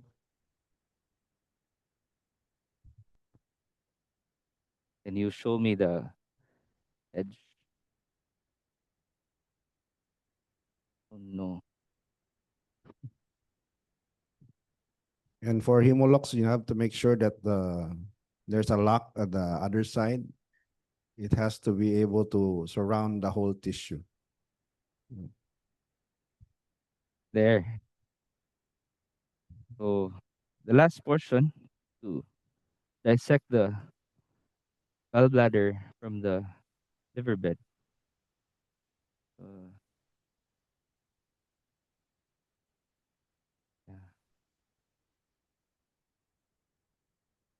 So usually for beginning laparoscopic surgeons, the problem of depth perception is very common. No, sometimes you think it's near, but it's actually still very far. So No. when you're doing this cautery, some surgeons, especially the beginners one, would activate the cautery even before it has reached the tissue. That's what Dr. Yu was mentioning yesterday about open air activation. So the danger of that is you might hit another structure, or that's what we call capacitive coupling, where you're charging actually your trocar, and your trocar hits another structure and causes burn. So if you're beginning and your depth perception is still not developed yet, my advice is don't activate the hook dissector yet. Touch the tissue first, and once you feel that you have touched the tissue, that's the time you activate your hook, your cautery, electrocautery machine. No, once you've developed it, it becomes natural. But when you're still starting, it would help to touch the tissue first, then do the cautery. No, if you don't touch it yet, don't activate the cautery yet. No. Hello? Okay. Yeah, go ahead. Yes, Yes, Dr. you Roble. removed the gallbladder already. Yes, I actually agree with what you said. You have to touch the tissue first before activating, because this can cause injuries to nearby structures. Okay, so we actually inserted a modified retrieval bag um, for, for our gallbladder extraction. So what we're planning to do is to extract the gallbladder from the umbilical cord, but we're still gonna go in, check for bleeders and bile leaks and bowel injury, and clips the integrity of our clips. Okay, so let's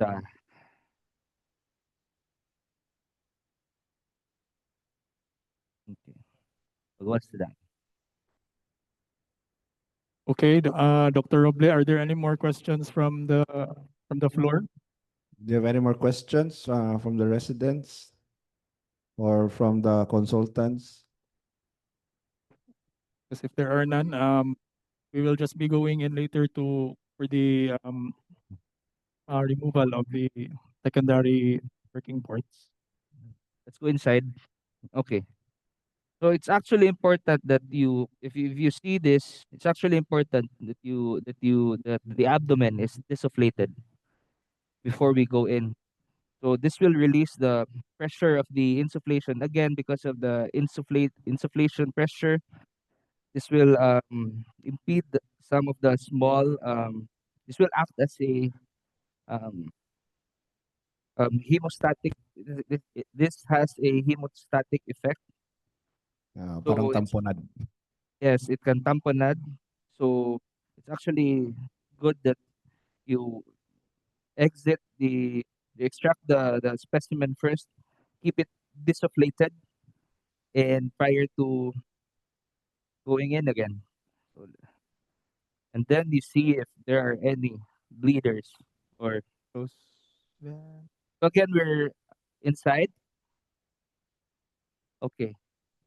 So let's check again our suction some blood. Let's check again um our field. Can we have ICG? Make sure everything is IR mode. All right. Okay. So this one is CBD, the common hepatic duct. We ligated the cystic duct. Okay. Let's go back to white light. We have the cystic duct here and our cystic artery. Integrity of our clips are very okay. No, there are no bowel injuries. So BBB, blood, bile, and bowel. All right. And then after that, we we remove the trocars, the working trocars under direct visualization.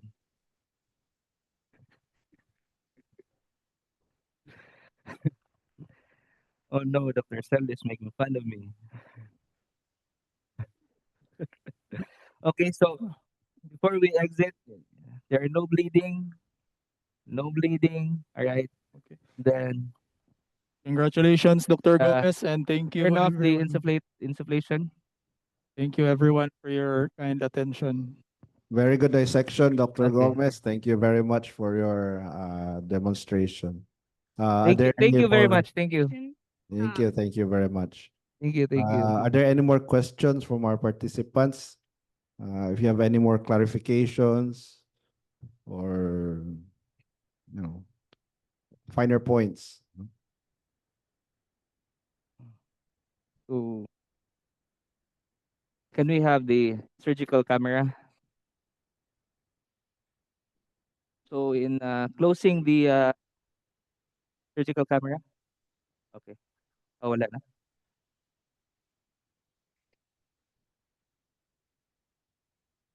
Okay.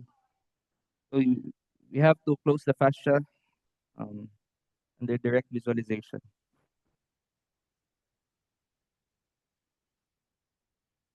So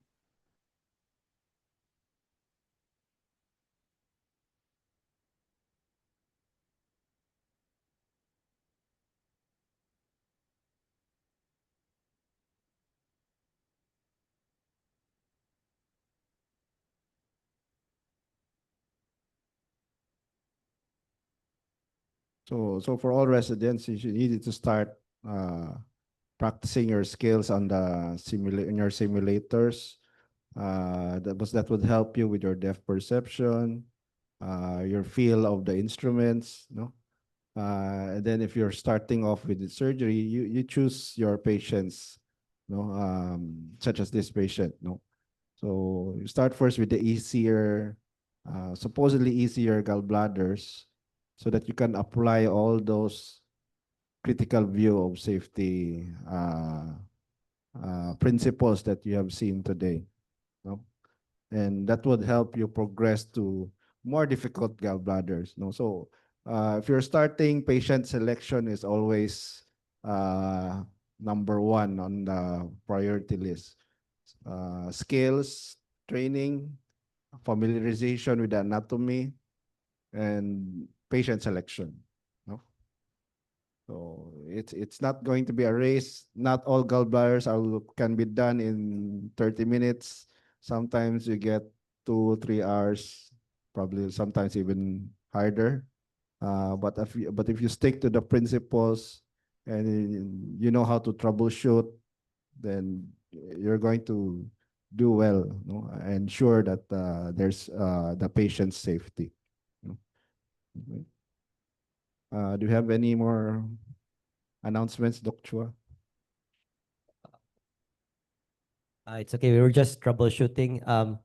Because this is the first time this new Endo Alpha was used. Our old Endo Alpha is the first one we had is 2012. No, it's still working now, but this is the new one, so there are a bit of some kinks on how to operate it because it's a totally new system.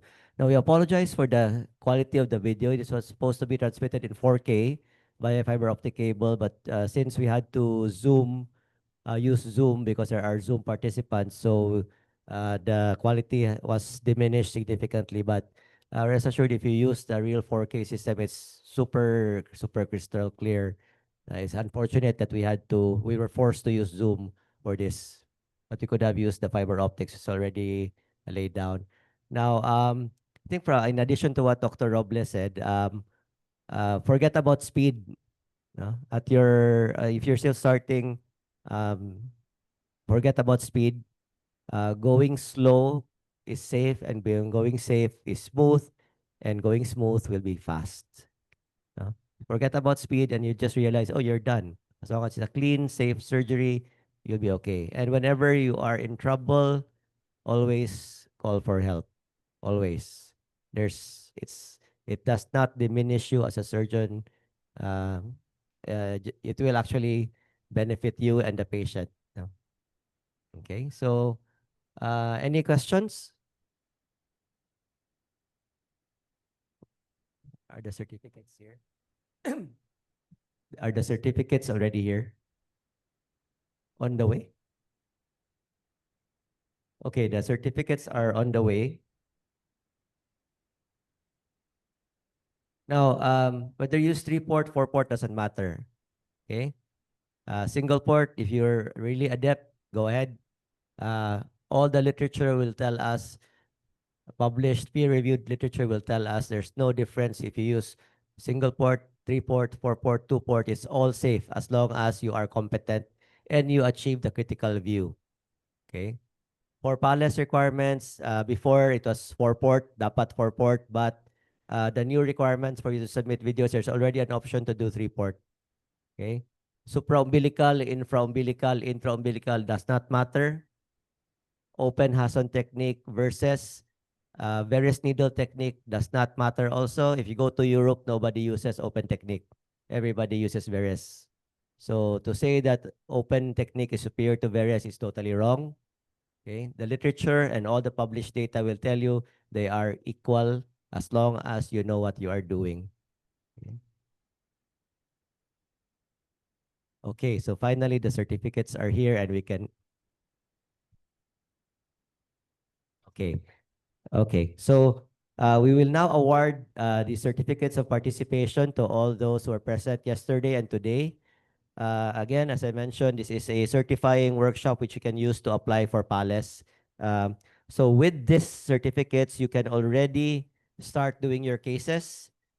10 cases assist with a certified preceptor or trainer, and 10 cases done with a certified trainer or preceptor. If you are accompanied by a fellow, that is not acceptable. The one accompanying you must be a fellow and preceptor or trainer. Okay? So, can I ask Dr. Roble to help me on stage?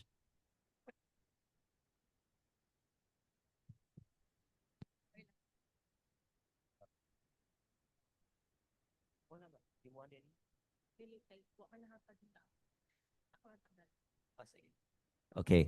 So, we'll call the Ako itawag. Yeah, ikaw award. Okay. So may I call saan lang ka? When your name is called, please come up on stage and receive the certificate from Dr. Roble, who is currently the trainer